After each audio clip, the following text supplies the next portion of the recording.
चलो फिर अभी आज हम स्टार्ट करेंगे प्राइसिंग डिसीजन चैप्टर का एपिसोड नंबर 2। और आज जो भी बचा हुआ है सब खत्म कर देंगे, ठीक है। थियरी सब जो भी है। चलो फिर एक्स्ट्रा क्वेश्चंस में जो पेंडिंग है पहले वो कर लेते हैं, ऊपर देख लेते हैं स्टार्ट से हम लोग क्या क्या बचा है। क्या ये हो गया अपना, ये क्वेश्चन भी हो गया सब में, प्रॉफिट मैनेजमेंट मॉडल वाला क्वेश्चन था। फिर ये क्वेश्चन ये भी हो गया, ठीक है, ये भी अच्छा क्वेश्चन था। फिर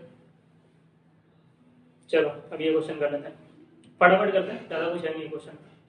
Sam limited is pen manufacturing company having an installed capacity of 1 lakh units, ठीक है। इसका कैपेसिटी कितना इंस्टॉल 1 लाख यूनिट्स का। The cost structure of the pen manufactured is as under. देखो मटेरियल का दिया हुआ per unit 6 rupees 8 rupees sorry, labour का 6 रुपीज एंड 3 रुपीज ओवरहेड का। फिक्स ओवर दिया हुआ 1,40,000 पर एनम, ठीक है। The capacity utilization for the next year is estimated at 80,000 का कैपेसिटी का यूटिलाइजेशन करेगा, ठीक है। If Sam Limited is planning to have a profit of 25% on selling price, selling price देखो cost plus profit is equal to selling price, ठीक है। Selling price के ऊपर 25% का प्रॉफिट चाहिए, मतलब सेलिंग प्राइस विल बी 100 तो 25% प्रॉफिट, तो बाकी जो रहेगा 75% तुम्हारा वो कॉस्ट रहेगा, ठीक है। ये ऐसा मान के चलेगा। जिसके ऊपर रहेगा ना, सेलिंग प्राइस के ऊपर प्रॉफिट है तो सेलिंग प्राइस इज 100, कॉस्ट के ऊपर प्रॉफिट है तो कॉस्ट इज 100, ठीक है। तो क्या कुछ सेलिंग प्राइस पर यूनिट निकालो, चलो निकाल लेते फटाफट। कितना मटेरियल है, लेबर है और ओवरहेड है, ठीक है। क्या दिया हुआ है, मटेरियल 8 रुपीज है पर यूनिट, ठीक है। कितना बनाएगा, 80,000 यूनिट बना रहा है, 80,000 यूनिट का है ना, ये तो यहाँ पे 80,000 यूनिट है ना, तो 80,000 इंटू 8 ये हो गया 6 रुपीज एंड 3 रुपीज, तो 6 इंटू 80,000 और 3 इंटू 80,000, ये कितना हो जाएगा, ये हो जाएगा तुम्हारा 6,40,000, ये हो जाएगा 4,80,000 और ये हो जाएगा 2,40,000, ठीक है। और क्या, 1,40,000 का ओवरहेड तुम्हारा, सॉरी फिक्स ओवरहेड तुम्हारा 1,40,000 का, तो वो फिक्स रहेगा। चाहे तुम 80,000 बनाओ चाहे तुम 1 लाख यूनिट बनाओ, वो तुम्हारा फिक्स रहेगा, उसमें कोई चेंजेस नहीं, यूनिट के बेसिस पे नहीं चेंज होता है। तो फिक्स ओवरहेड तुम्हारा हो गया 1,40,000, तो टोटल कॉस्ट कितना हो गया 6,40,000 प्लस 4,80,000 प्लस 2,40,000 प्लस 1,40,000, तो टोटल तुम्हारा कितना हो गया 15 लाख का कॉस्ट हो गया। तो तुम्हारा ये 15 लाख का कॉस्ट हो गया, ठीक है। अभी सेलिंग प्राइस के बाद 25% का अर्निंग चाहिए, तो ये हो गया तुम्हारा कॉस्ट, उसमें प्लस करेंगे प्रॉफिट, ये तुम्हारा होगा सेल्स वैल्यू, ठीक है। सेल्स तुम्हारा 100 है, इसके ऊपर 25% का प्रॉफिट, तो ये कितना होगा 75% होगा, तो 15 लाख की 75%, तो 100% कितना, तो 15 लाख डिवाइड बाय 75%, तो ये हो गया तुम्हारा 20 लाख, तो प्रॉफिट इज 5 लाख। ऐसा भी निकाल सकते हैं 15 लाख इज 75%, तो 25% कितना, क्रॉस मल्टीप्लाई करोगे तो ये फिगर आ जाएगा, ठीक है। कैसा भी करो सब आ जाएगा 20 लाख से। अभी 20 लाख का जो सेल्स वैल्यू है ये तुम्हारा 80,000 यूनिट के लिए है, तो पर यूनिट के लिए कितना हो जाएगा, डिवाइड बाय 80,000, पर यूनिट के लिए 25 रुपये, ठीक है। हो गया खत्म, कुछ नहीं बचा, ये आ गया तुम्हारा 25 रुपये, दिया आंसर इसका, हाँ ये 25 रुपये आ गया। चलो हो गया, समझ में आ गया क्या क्या, कुछ नहीं, कॉस्ट लिया, कॉस्ट के ऊपर प्रॉफिट मार दिया, कॉस्ट के ऊपर प्रॉफिट नहीं है, cost plus profit equal to sales, sales के ऊपर प्रॉफिट है 25%, तो कॉस्ट तुम्हारा 75%, ठीक है, बस इतना ही था। अभी क्वेश्चन नंबर 3 कर देते हैं। A Chinese soft drink company is planning to establish, ये एक्स्ट्रा क्वेश्चन है, ठीक है। Establish a subsidiary company in India to produce mineral water, ठीक है। Based on the estimated annual sales of 40,000 bottles of the mineral water, cost studies produce the following estimates for the Indian subsidiary. अब देखो material, labour, overhead, fix overhead, factory overhead and administrative overhead, 4 cost दिया हुआ है। ये total annual cost है कितना, 2,10,000, इतना इतना इतना दिया हुआ है, ठीक है। क्या बोला, percentage of total annual cost which is variable, तो बता रहे कि ये टोटल एनुअल कॉस्ट है, ये पूरा खर्चा, इसमें से वेरिएबल कितना पार्ट है, 100%, पूरा का पूरा वेरिएबल है। ये 1,50,000 तुम्हारा टोटल कॉस्ट है, इसमें से वेरिएबल कितना 80%, तो बाकी जो 20% हो गया तुम्हारा फिक्स्ड है। ये 92,000 तुम्हारा टोटल कॉस्ट है, इसमें 60% इज वेरिएबल, तो 30% 40% फिक्स्ड। 40,000 इज तुम्हारा टोटल एनुअल कॉस्ट है, इसमें से 35% इज क्या है तुम्हारा वेरिएबल, तो बाकी जो बचा 75% 65% इज फिक्स्ड, ठीक है। फिर क्या बोल रहा है, the Indian production will be sold by manufacturers representatives who will receive a commission of 8% of the sale price, sale price के ऊपर 8% कमीशन मिलेगा इस बंदे को, ठीक है। एंड इनको प्रॉफिट कितना चाहिए, एस्टिमेटेड प्रॉफिट है 10% प्रॉफिट ऑन सेल्स, सब ये भी देखो, ये भी सेल्स के ऊपर 8% और ये भी सेल्स के ऊपर है 10%, ठीक है। तो देखो कैसा होगा, कॉस्ट प्लस तुम्हारा प्रॉफिट प्लस कमीशन भी तो जा रहा है ना, इक्वल टू सेल्स, सेल्स 100 लेंगे क्योंकि सब कुछ सेल्स के ऊपर है, प्रॉफिट तुम्हारा कितना है 10% और कमीशन तुम्हारा 8% है, तो 18% हो गया। तो बाकी जो बचा 82% तुम्हारा कॉस्ट रहेगा, ठीक है। 82 प्लस 8 90 और ये 10 100, तो ठीक है, ये समझ में आता है। अब देखो, अब हम क्या करेंगे, पहले तो सॉल्यूशन करेंगे। कैसे सॉल्यूशन करेंगे, सब कॉस्ट को लिख लेंगे, पर्टिकुलर्स अरे हम लोग का अमाउंट, ठीक है। इसमें क्या मटेरियल है, मटेरियल, इसमें कुछ वेरिएबल है और कुछ फिक्स्ड है। कुछ वेरिएबल नहीं, मतलब फिक्स कुछ है नहीं, पूरा का पूरा वेरिएबल है, तो 100% इज वेरिएबल। कितना कॉस्ट, 2,10,000, ये होगा तुम्हारा मटेरियल कॉस्ट। फिर आ गया लेबर, लेबर में variable cost and fix cost. Labour variable कितना, 80% इज 80% इज वेरिएबल, बाकी जो 20% वो फिक्स। कितना टोटल कॉस्ट है 150, 150 में 80% इज वेरिएबल, तो 120 इज वेरिएबल, तो 30,000 इज तुम्हारा फिक्स्ड, ठीक है। फिर फैक्ट्री ओवरहेड, 92,000 का फैक्ट्री ओवरहेड, फैक्ट्री ओवरहेड, इसमें भी variable cost and fix cost. Variable कितना 60%, तो 40%, 60 और 40, ठीक है। फिक्स्ड है 40, 92,000। इसको ऐसा मत मान लेना 92,000 60%, ऐसा नहीं, वो टोटल एनुअल कॉस्ट है, उसमें 60% इज वेरिएबल। अच्छे से पढ़ना है यहाँ पे, ये लिखा है टोटल एनुअल का which is variable, total annual का विच इज वेरिएबल, तो टोटल एनुअल कॉस्ट इज 92,000, उसमें 60% इज वेरिएबल, तो 92,000 का 60%, 92,000 इंटू 92,000 इंटू 60%, 55,200, तो 55,200 तुम्हारा इज वेरिएबल, तो 40% जो बचा 36,800 इज तुम्हारा फिक्स्ड। नेक्स्ट कॉस्ट कौन सा है, एडमिनिस्ट्रेटिव ओवरहेड है, तो एडमिनिस्ट्रेटिव ओवरहेड, इसमें भी वेरिएबल कॉस्ट और फिक्स कॉस्ट। वेरिएबल कितना तुम्हारा, इसमें 35% इज वेरिएबल, तो 65% तुम्हारा फिक्स्ड। कितने का, 40,000 का 35%, तो 40,000 का 35%, 14,000 तुम्हारा वेरिएबल, तो बाकी बच्चा 65%, 26,000 कितना है तुम्हारा फिक्स्ड। टोटल कॉस्ट कितना हो गया, चलो ऐड कर लेते फटाफट, 2,10,000 plus 1,20,000 plus 30,000 plus 55,200 plus 36,800 plus 14,000 plus 26,000, ये तुम्हारा 4,92,000 का टोटल कॉस्ट आ गया, ठीक है, टोटल कॉस्ट। अब इसमें क्या बोल रहा है, इसमें बोल रहा है कि कमीशन भी दो, कमीशन जो कि 8% रहेगा, फिर प्रॉफिट आएगा जो कि तुम्हारा 10% रहेगा, और सेल्स आएगा जो कि तुम्हारा 100% रहेगा, ठीक है। तो 100% के ऊपर ये 10% है और 8% है कमीशन, तो बाकी जो बचा वो कितना परसेंट रहेगा, 82% रहेगा ना। तो तुम्हारा जब कॉस्ट 82% है डिवाइड बाय, तो 100% कितना होगा, ऐसा क्रॉस मल्टीप्लाई कर लो, ऐसा ऐसा, तो ये कितना आएगा 4,92,000 divide by 82%, that is 6 lakh. ये तुम्हारा 6 लाख आ गया, तुम्हारा जो सेल्स आ गया, ठीक है। अभी 6 लाख के ऊपर 10% कर दो, 60,000 तुम्हारा प्रॉफिट हो गया, और 6 लाख के ऊपर 8% कर दो, तो 48,000 तुम्हारा ये हो गया कमीशन। अभी 6 लाख तुम्हारा टोटल सेलिंग प्राइस है, सेल्स प्राइस पर नेट पूछा था ना, सेल प्राइस पर बॉटल पूछा था, टोटल कितना कितना बॉटल बना रहा है, 40,000 बॉटल बना रहा है, तो 6 लाख डिवाइड बाय 40,000,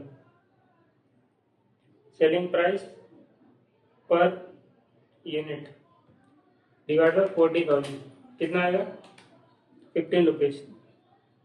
समझ में आया, तो यहाँ पे ध्यान से पढ़ना, किसके ऊपर है कमीशन, किसके ऊपर है, कॉस्ट के ऊपर है कि सेल्स के ऊपर है, फिर तुम्हारा प्रॉफिट किसके ऊपर है, सेल्स के ऊपर है कि कॉस्ट के ऊपर है, तो सब कुछ सेल्स के ऊपर है, तो सेल्स को हमने 100 ले लिया, बाकी जो 8% उसको ले लिया, यहाँ पे ले लिया हमने इसको 8% ये कमीशन, और यहाँ पे 10% तुम्हारा प्रॉफिट, ये सब तुम्हारा सब कुछ सेल्स के ऊपर, तो सेल्स 100 ले लिया, ठीक है। तो कॉस्ट तुम्हारा जो बैलेंसिंग फिगर 82% बच गया, तो ये तुम्हारा सिंपल सा एकदम क्वेश्चन था, इसमें कुछ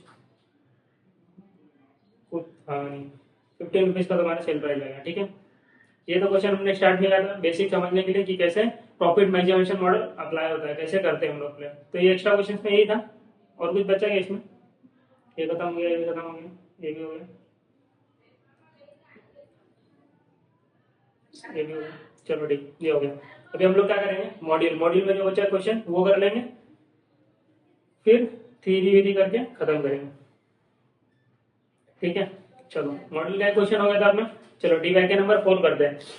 डी के नंबर 4 क्या बोलता है, the budgeted cost data of a product manufactured by Ayodhya limited is furnished as below, ठीक है, इज फर्निश्ड एज बिलो, दिया हुआ डेटा। क्या बोल रहा है, बजटेड यूनिट्स कितना प्रोड्यूस करने वाले हैं, 2 लाख यूनिट्स प्रोड्यूस करने वाले, ठीक है। वेरिएबल कॉस्ट पर यूनिट कितना दिया हुआ है, 32 rupees per unit, and fix cost कितना दिया हुआ है, 16 लाख टोटल फिक्स कॉस्ट दिया हुआ है। It is propose to adopt cost plus pricing approach, ये बोल रहे हैं कि हम कॉस्ट प्लस प्राइसिंग अप्रोच करेंगे विद अ मार्कअप ऑफ 25% और full budgeted cost, full budgeted cost के ऊपर 25% मार्कअप करेंगे और सेल्स प्राइस ये लोग डिसाइड करेंगे, ठीक है। जो भी इनका प्राइसिंग ऐसे डिसाइड होने वाला है। तो ये एक मेथड है किसका, इसका प्राइसिंग डिसीजन का, कॉस्ट प्लस प्राइसिंग अप्रोच। तो कॉस्ट जितना होगा, ये सिंपल है ना, जितना तुम्हारा कॉस्ट है उसके ऊपर तुमको कितना कमाने का, 10% कमाने का, 8% कमाना है, 5% कमाना है, 20% कमाना है, 50% कमाना है, जो भी कमाना है उसके ऊपर मार्कअप करो, तुम्हारा आ गया sales price, total sales value आ गया, डिवाइड कर दो टोटल यूनिट से, सेलिंग प्राइस पर यूनिट आ जाएगा, ठीक है।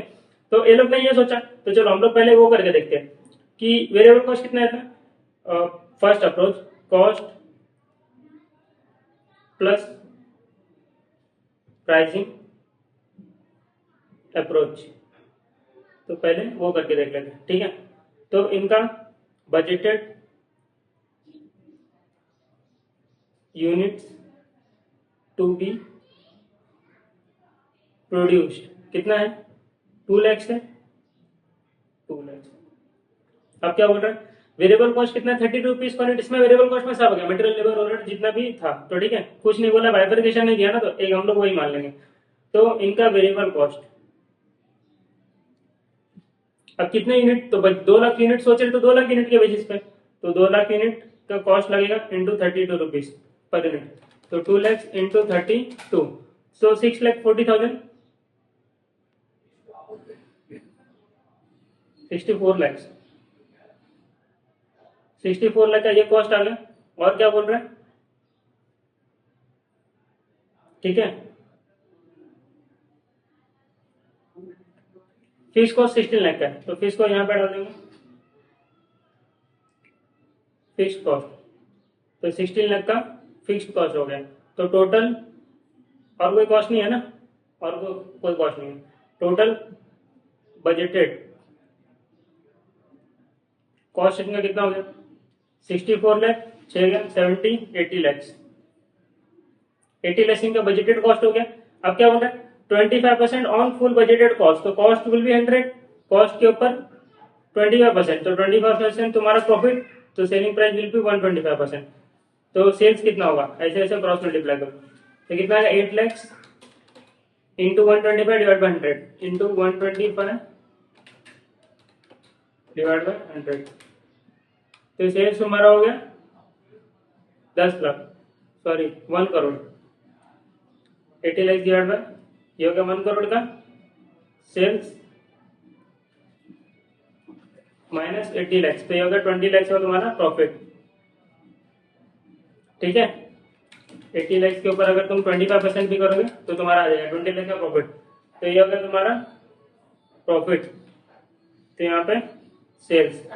अभी तुम कितना यूनिट बेच रहे हो, 2 लाख यूनिट बेचने का सोच रहे हो ना, तो selling price per unit 1 crore divide by कितना, 2 लाख यूनिट, 2 लाख यूनिट बेच रहे हो ना, 2 लाख यूनिट, तो आ जाएगा तुम्हारा कितना रुपीज आएगा, 1 करोड़ डिवाइड बाय 2 लाख, तो 50 रुपीज, तो ₹50 पर यूनिट सेलिंग प्राइस हो गया, सेलिंग प्राइस हो गया, ठीक है। ये सेलिंग प्राइस डिसाइड हो अपना कॉस्ट प्लस बेसिस में, क्या क्या टोटल कॉस्ट लिया उसके ऊपर क्या किया, 25% मार्कअप कर दिया, तो सिंपल हो गया, ठीक है। अभी क्या बोल रहे हैं, however research by the marketing department indicates that demand of the product in the market price sensitive is price sensitive, market में जो डिमांड है ना तुम्हारा वो प्राइस सेंसिटिव, मतलब प्राइस में अगर ऊपर नीचे होता तो तुम्हारे डिमांड में भी ऊपर नीचे होगा, तुम्हारे डिमांड में ऊपर नीचे होगा तुम्हारा बिजनेस ऊपर नीचे होगा, फिर तुम भी ऊपर नीचे होते हैं। The likely market responses are as follows, अभी क्या दिया हुआ कि अगर तुम सेलिंग प्राइस अगर 44 रखोगे, सेलिंग प्राइस अगर तुम अपना 44 रखोगे तो डिमांड तुम्हारा 1,68 रहेगा। देखो सेम टू सेम क्वेश्चन क्या था एंजल लिमिटेड वाला, तो ऐसे दिया था ना कि तुम्हारे जैसे जैसे प्राइस बढ़ रहा है तुम्हारा डिमांड गिरते जा रहा है, फिर 48 पे 1,50,000, फिर 50 रुपीज का सेलिंग प्राइस, तो तुम्हारा डिमांड 1,40 होगा, ऐसे धीरे धीरे करके तुम्हारा सेलिंग प्राइस बढ़ रहा है और तुम्हारा डिमांड गिर रहा है। तो क्या बोल रहा है, पूछ रहा है एनालाइज द अबव सिचुएशन, मतलब जो सिचुएशन है वो दिया हुआ and determine the best course of action. तो क्या कोर्स ऑफ एक्शन तुमको रखना चाहिए। अब देखो ये कॉस्ट प्लस बेस्ट अप्रोच किया तुमने तो तुम्हारा 50 रुपीज सेलिंग प्राइस आया, ठीक है 50 रुपीज सेलिंग प्राइस है। अब यहाँ पे दिया हुआ है कि अगर तुम 50 रुपीज सेलिंग प्राइस रखोगे, यहाँ पे दिया देखो 50 रुपीज सेलिंग प्राइस रखोगे तो तुम्हारा जो डिमांड है 1,40,000 यूनिट्स का रहेगा। अब हमको चेक करना है कि ये पांचों सिचुएशन हम लोग लगा के देखते हैं कौन सी सिचुएशन हमको सबसे ज्यादा प्रॉफिट होगा। अगर ये 50 वाले सिचुएशन में एकदम ज्यादा प्रॉफिट होगा, मतलब हमारा कॉस्ट बेस्ड अप्रोच भी सही है, ठीक है एक बार वो चेक कर लेते हैं। तो सेकंड वाला क्वेश्चन करते हैं, उसमें क्या बोल रहा है कि हमारा अलग अलग सेलिंग प्राइस है, ठीक है तो पहले अलग अलग सेलिंग प्राइस लिख लेते हैं। सेलिंग प्राइस पहले क्या 44, 48, 50, तो एक 44, एक 48, 50, 48 देन 50 और देन 56 है ना, 56 एंड देन 60, 56 देन 60। अब देखो इसमें जो तुम्हारा एनुअल डिमांड है सब में अलग अलग है, लेकिन सेलिंग प्राइस तुम्हारा जैसे जैसे बढ़ रहा है वैसे वैसे डिमांड तुम्हारा गिर रहा है। तो यहाँ पे डिमांड लिख देते हैं। डिमांड कितना है 1,68,000 है, 1,52,000 है, 1,68,000 फिर 1,52,000, ठीक है फिर 1,40,000, 1,28,000, 1,40,000 फिर 1,28,000 फिर 1,08,000, ठीक है 1,08,000। अब तुम्हारा सेल्स वैल्यू कितना हो जाएगा, सेल्स वैल्यू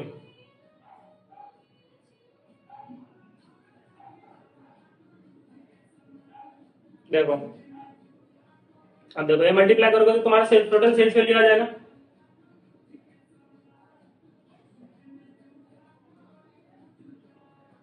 चलो 44 इंटू 1,68,000, 7,39,000, 73,92,000, तो ये तुम्हारा सेल्स वैल्यू यहाँ पे आ गया 73,92,000, ठीक है 48। एक काम करते हैं ना, इसमें से वेरिएबल कॉस्ट माइनस कर देते तो कंट्रीब्यूशन डायरेक्ट आएगा, उसी को करते हैं ना सॉल्व, वापस दो बार मल्टीप्लाई करना पड़ेगा, ठीक है तो हम लोग क्या करते हैं इसको ऐसे ही किया था ना उसमें, इसको नीचे ले लेते हैं, ठीक है और ये कर देते हैं रब, और एक नीचे लेना पड़ेगा।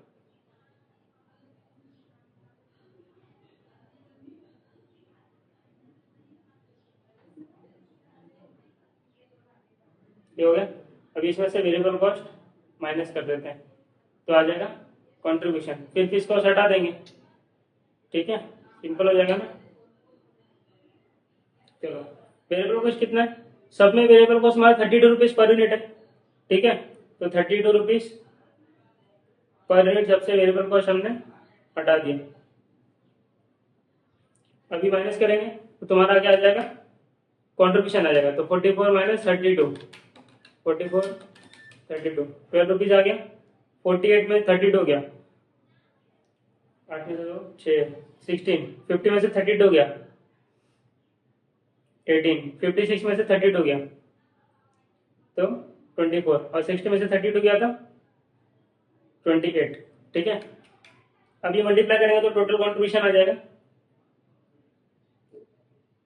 टोटल कंट्रीब्यूशन, ठीक है समझा ना मैंने क्या किया, मैंने सेल्स में से वेरिएबल कॉस्ट निकाल दिया। अभी मैं क्या करता था टोटल सेल्स निकालता था, फिर वेरिएबल कॉस्ट सब में मल्टीप्लाई करके टोटल वेरिएबल कॉस्ट निकालता था, फिर फिक्स कॉस्ट ले ऐसा करता था तो मतलब लंबा हो जाता था, बार बार कैलकुलेशन करना पड़ता था। मैंने वेरिएबल कॉस्ट निकाल के डायरेक्ट कंट्रीब्यूशन ले लिया। अब कंट्रीब्यूशन इंटू डिमांड करूंगा तो डायरेक्ट मेरा टोटल कंट्रीब्यूशन आ जाएगा कि इतना यूनिट में कमाऊंगा, इतना यूनिट में बेचूंगा, इतना कंट्रीब्यूशन मेरे को मिलेगा, तो मेरा आ जाएगा टोटल कंट्रीब्यूशन सब केस में। फिर इसमें से फिक्स कॉस्ट लेस कर दूंगा, फिर मेरा आ जाएगा टोटल प्रॉफिट। फिर अब मैं चेक कर रहा हूँ कि इसमें मेरे को सबसे ज्यादा प्रॉफिट हो रहा है, ठीक है। अब देखो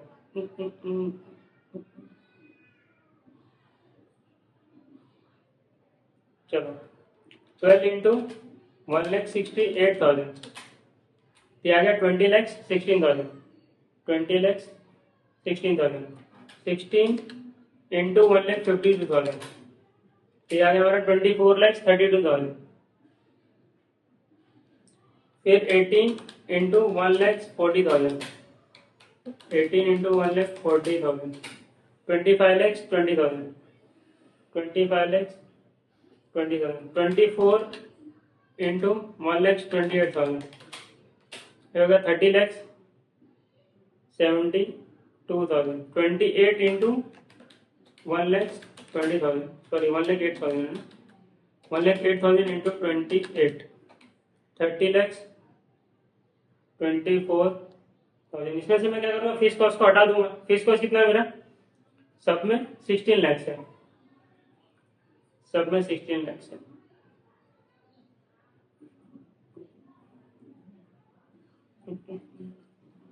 ये हो गया, तो मेरा आ जाएगा प्रॉफिट।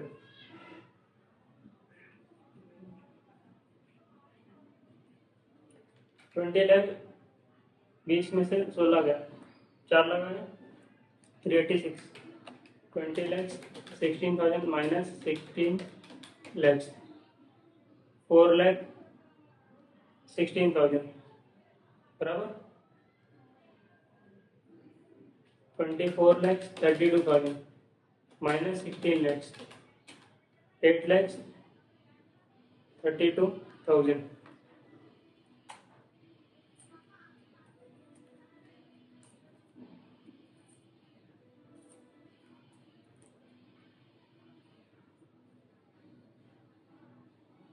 ठीक है, 25,20,000 माइनस 16 lakhs, 25,20,000 माइनस 16 lakhs कितना है, 9,20,000, 9,20,000, 30,72,000 में से 16 लग गया, तो यह आ जाएगा मेरा 30,72,000 माइनस 16 lakhs, 14,72,000, 30,24,000 माइनस 16 lakhs, 14,24,000। अब देखो, अगर इसमें मैं देखूं तो सबसे ज्यादा प्रॉफिट मेरे को किसमें मिल रहा है, कौन से केस में मिल रहा है, सबसे ज्यादा प्रॉफिट मेरे को 14,72,000 यहाँ पे मिल रहा है। कौन से सेलिंग प्राइस है, 56 के सेलिंग प्राइस पे। तो मुझे, और डिमांड मेरा कितना रहेगा, 1,28,000 के।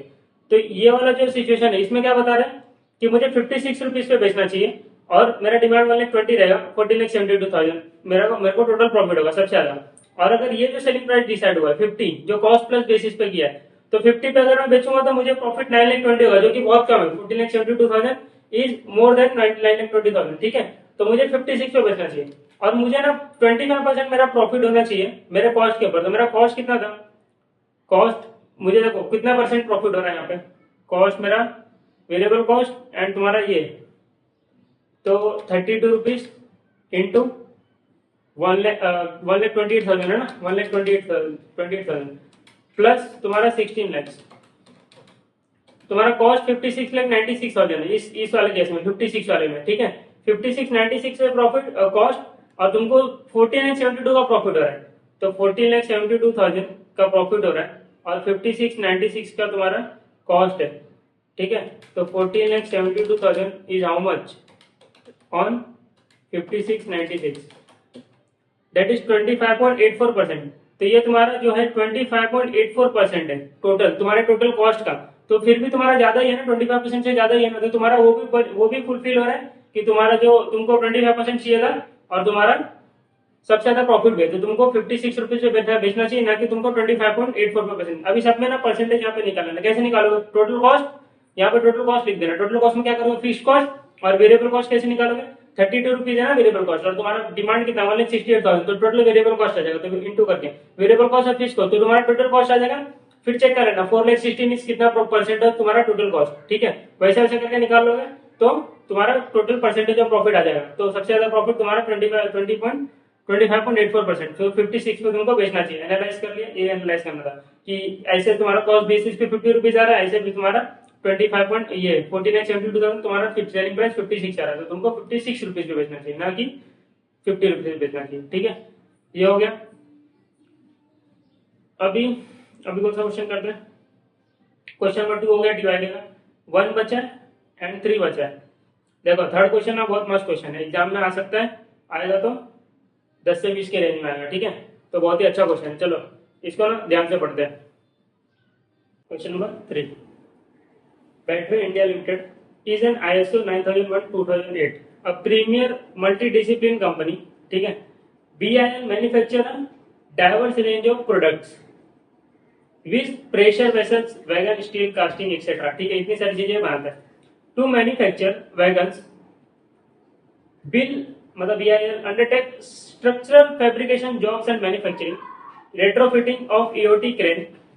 It is presently the flagship company of the Batway Group, comprising of renowned companies such as Krishna क्या टाइम पास दिया हुआ है छोड़ो हाँ ठीक है ठीक है ठीक है ठीक है ठीक है बैटवे इंडिया लिमिटेड यहाँ से पढ़ते हैं बैटवे India limited has two division namely bogie division है क्या एंड वैगन डिवीजन है क्या ठीक है एग्जाम में ऐसा मत करना ठीक है ठीक है ठीक है तुमको तकलीफ हो जाएगा मेरे को पता है ठीक है for manufacturing of wagon BD manufacture bogie अब जो बीडी डिवीजन ऑफ बोगी बनाता है एंड डब्ल्यूडी जो है वैगन बनाता है ठीक है various types of wagons like freight wagon tank wagon special wagon etcetera और तुमको कुछ वैगन चाहिए तो बोल देना to manufacture a wagon WD needs 4 bogie एक वैगन बनाने के लिए 4 बोगी चाहिए एक वैगन बनाने के लिए 4 बोगी चाहिए बोगी कौन बनाता है बीडी डिवीजन तो बीडी डिवीजन आपका बीडी डिवीजन तुमको अगर 4 बोगी देगा तुम्हारे जाके एक वैगन बनेगा इतना याद रखना ठीक है BD is the only manufacturer of the bogies BD सिर्फ बीडी ही है जो बोगी बनाता है तो वो मोनोपोली क्रिएट करके रखा है ठीक है and supplies both WD and outside customer WD को भी वो बोगी बेचता है और आउटसाइड कस्टमर को भी बोगी बेचता है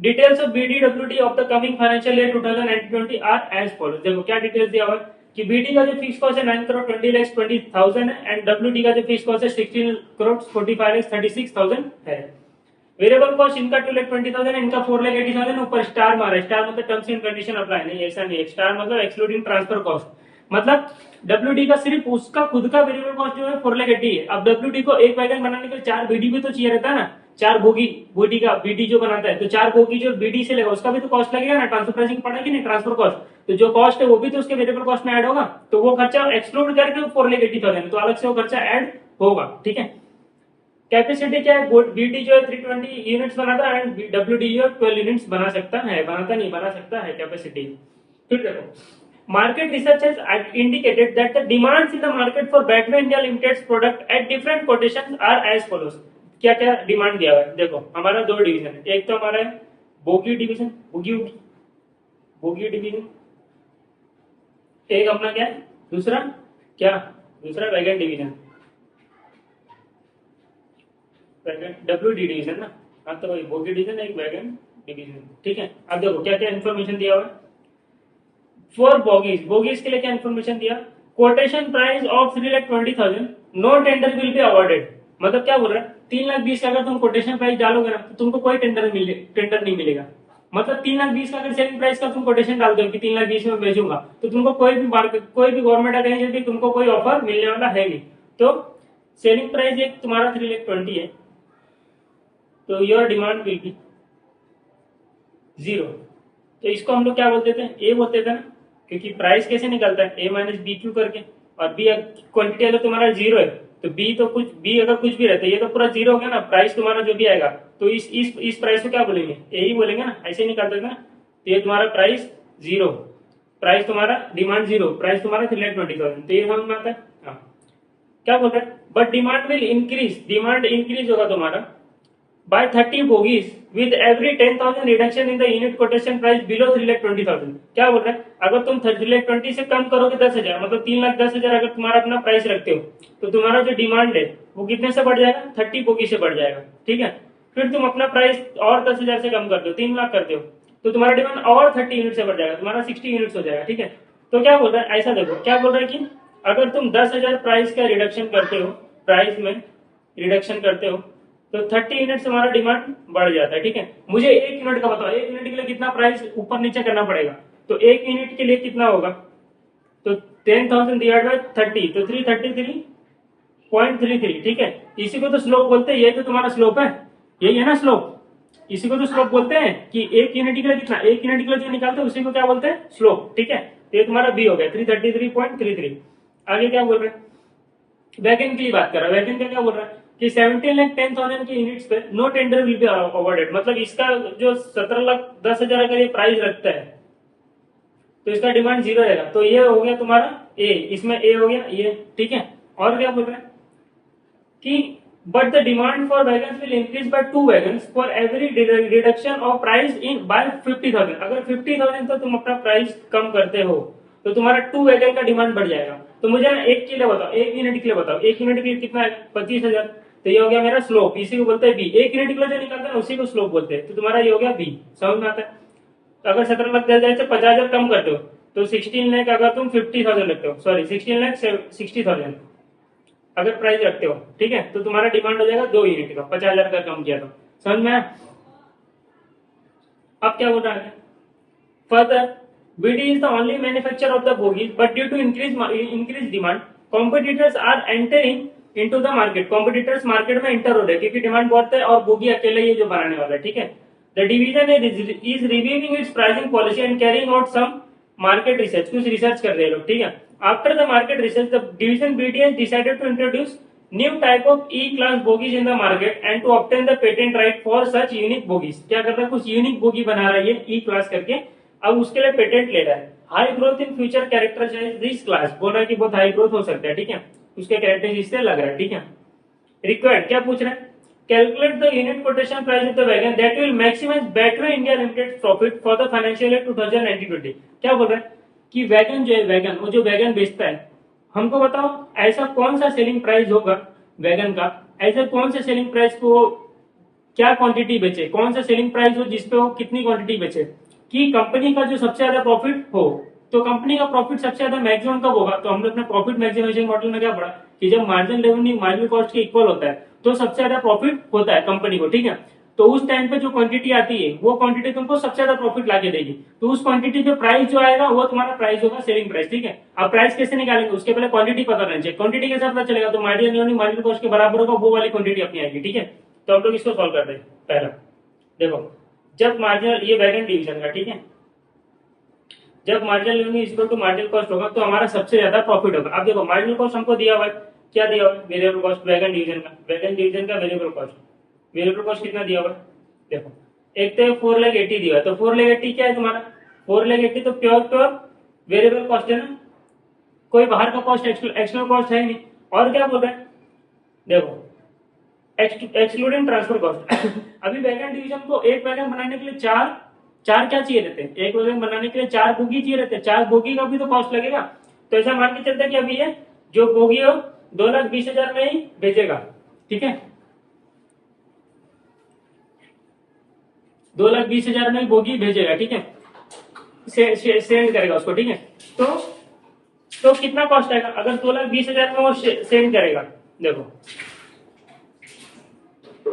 2,20,000 इंटू उसको 4 बोगी चाहिए रहता है ना, 4 बोगी लेगा तब ना जाके एक वैगन बनेगा।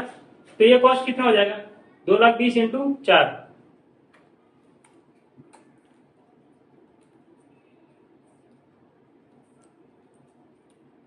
देखो 2,20,000 इंटू 4 ये कितना आ जाएगा? 22,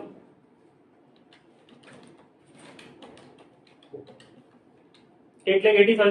तो 8,80,000, एक तो ये कॉस्ट लगेगा 8,80,000 का और एक 4,80,000 का, तो इसका 2 कॉस्ट रहेगा ना। ये तो 4,80,000 एक्सक्लूडिंग ट्रांसफर कॉस्ट था ना, यहाँ पे लिखा था ना एक्सक्लूडिंग ट्रांसफर कॉस्ट है, देखो स्टार मारा यहाँ पे, स्टार में लिखा हुआ, ठीक है। तो इसका 4,80,000 और एक 8,80,000, तो इसका टोटल वेरिएबल कॉस्ट कितना हो जाएगा? 4,80,000 प्लस 8,80,000, तो इसका टोटल वेरिएबल कॉस्ट 13,60,000 हो जाएगा, ठीक है। ये समझ में आता है? 13,60 होगा ना, एक वैगन बनाने के लिए इतने सारे तो कॉस्ट लग रहे हैं ना, तो ये भी तो कॉस्ट लगेगा। अब 13,60 होगा इसके वेरिएबल कॉस्ट, तो मार्जिनल कॉस्ट की जगह पर मैं ऐसा लिख सकता हूँ 13,60,000 है इसका कॉस्ट, ठीक है। मार्जिनल रेवेन्यू कैसे आता है? मैंने बताया था लास्ट वाले लेक्चर में कि मार्जिनल रेवेन्यू कैसे डिराइव होता है अपना, तो मैंने ये क्या फॉर्मुला डिराइव करके बताया था कि कैसे निकलता है वो फॉर्मुला, P = A - 2BQ, ठीक है, सॉरी MR = A - 2BQ। तो A - 2BQ कैसे आया था? ये कैसे आया था हमारा? हमने टोटल रेवेन्यू पहले चेक किया, टोटल रेवेन्यू कैसे निकलता है, फिर टोटल रेवेन्यू में प्राइस की जगह पे A - BQ डाला, A - BQ कैसे था वो मैंने बताया, ठीक है। तो ऐसा करके फिर इसका डेरिवेटिव लेते हैं, A - 2BQ ऐसे आया था, ठीक है।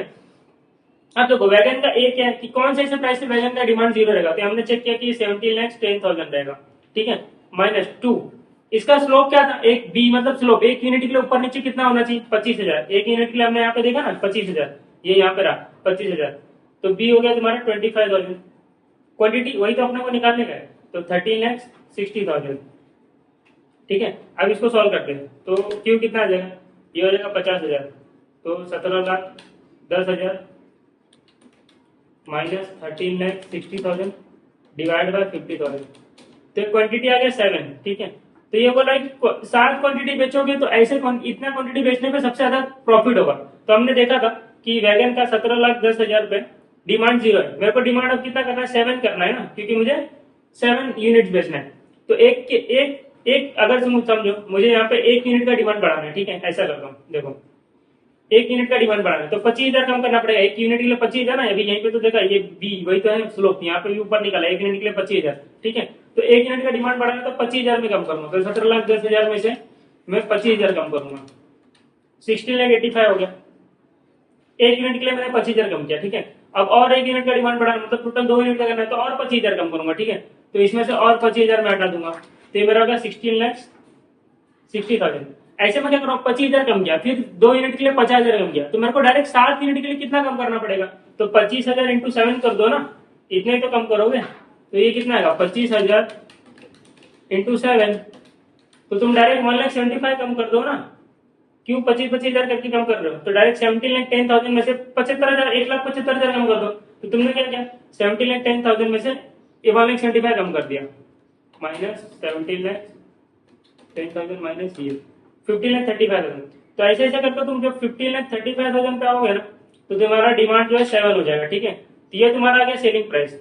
ये हमने कैसे निकाला, ये ए माइनस बी क्यू, तो 1,75,000 कैसे आया, ये बी ये तुम्हारा क्यू, और ए क्या था 17,10,000 था, उसमें से माइनस किया इसको, तो ये फॉर्मुला से आ गया direct P is equal to A minus B Q, price decide होता है। तो वैसे भी करो ऐसे भी करो, तुम्हारा आ जाएगा, ठीक है, विदाउट फॉर्मुला भी कर सकते हैं। तो ये 15,35,000 होता है प्राइस। तो ये पूछा था फर्स्ट वाले क्वेश्चन में कि calculate the unit quotation price of that wagon that will maximize battery limited profit. तो हमारा सबसे जो प्राइस रहेगा कोट करेंगे वो 15,35,000, ठीक है, इस पर मैक्सिमम प्रॉफिट रहेगा कंपनी का, ठीक है। अब क्या पूछ रहे हैं, फर्स्ट पार्ट हो गया अपना, अब सेकंड पार्ट क्या पूछ रहे हैं, calculate the unit quotation price of the wagon that is likely to emerge if the divisional manager of BD and WD both set quotation price calculated to maximize division profit from sales to outside customer and the transfer price is set at market quotation price। अब क्या बोल रहा है, जो transfer करेगा ना BD, वो पहले तो वेरिएबल कॉस्ट पे कर रहा था, तो देखो यहाँ पे हमने वेरिएबल कॉस्ट लिया था ना, 2,20,000 पे ट्रांसफर कर रहा है 4 यूनिट, तो 8,80,000 आ रहा। अब बोल रहा नहीं नहीं, वो अभी 2,20,000 पे नहीं बेचेगा, वो तुमको मार्केट प्राइस पे बेचेगा जितने पे वो बाहर बेच रहा है, ठीक है। अब वो कितना, अब वो बोल रहा है कि बोगी का पहले निकालो कि बोगी का कौन सा ऐसा प्राइस है जिसपे कंपनी को सबसे ज्यादा प्रॉफिट होगा, ठीक है, डिविजनल प्रॉफिट सबसे मैक्सिमम होगा डिवीजन का। तो पहले बोगी का निकालो, फिर बोगी जितने में बेचेगा, बोगी का करने पे हमको जैसे अभी वैगन डिवीजन का सेलिंग प्राइस है, वैसे बोगी का कुछ तो सेलिंग प्राइस आएगा। अब वो सेलिंग प्राइस पे बोगी वो डब्ल्यूडी खरीदेगा। अब डब्ल्यूडी का वापस निकालना, जब अब इसका ट्रांसफर प्राइस चेंज हो गया ना, तो इसका वेरिएबल कॉस्ट वापस से चेंज हो गया, तो क्या बोगी का सॉरी वैगन का क्या रहेगा, वैगन का क्या सेलिंग प्राइस आएगा। तो देखो सेकंड क्या कैसा करोगे, देखो पहले ना बोगी का करो, क्या बोल रहा है, बोगी का सेलिंग प्राइस डिसाइड करो जिसपे एडिशनल प्रॉफिट एकदम मैक्सिमम हो, ठीक है। तो कैसे होगा, जब marginal revenue equal to marginal cost होगा, और बोगी का मार्जिनल कॉस्ट कितना दिया हुआ है, बोगी का 2,20,000 है ना, देखो बोगी का, हाँ इधर पे देखो, बोगी का जो वेरिएबल कॉस्ट है 2,20,000 और इसका पेयर कॉस्ट और कोई इसका अलग से कॉस्ट है नहीं, तो इसका वेरिएबल कॉस्ट इज 2,20,000, ठीक है। और एमआर क्या होता है, ए माइनस 2BQ करके आता है, ठीक है। अभी ए क्या है, इसका कौन सा सेलिंग प्राइस पे डिमांड एकदम 0 था, तो इसका 3,20,000 पे डिमांड एकदम 0 था, ठीक है, बोगी का। तो ए हो गया तुम्हारा 3,20,000 माइनस 2, बी क्या था स्लोप, एक यूनिट के लिए ऊपर 1 यूनिट का डिमांड ऊपर नीचे करने के लिए क्या प्राइस में चेंजेस होना चाहिए, तो 333.33 था हमने निकाला था, और क्वांटिटी तो निकालना है 2,20,000। अब इसको हम लोग सॉल्व करके, तो इसका क्वांटिटी आ जाएगी कि इस इतना क्वांटिटी अगर बेचेगा तो ये सबसे ज्यादा प्रॉफिट मिलेगा, ठीक है, मैक्सिमम प्रॉफिट करेगा। तो 2,20,000 इसको माइनस 3,20,000 माइनस 2,20,000 डिवाइड बाय 666.666, आ जाएगा 150 यूनिट्स। तो इसका क्वांटिटी आ जाएगा 150 यूनिट्स। तो अगर 150 यूनिट्स ही बेचता है तो सबसे ज्यादा मैक्सिमम प्रॉफिट इसको होगा, ठीक है। तो अभी चेक करते हैं कि इसका क्या बोल रहा था, ये 4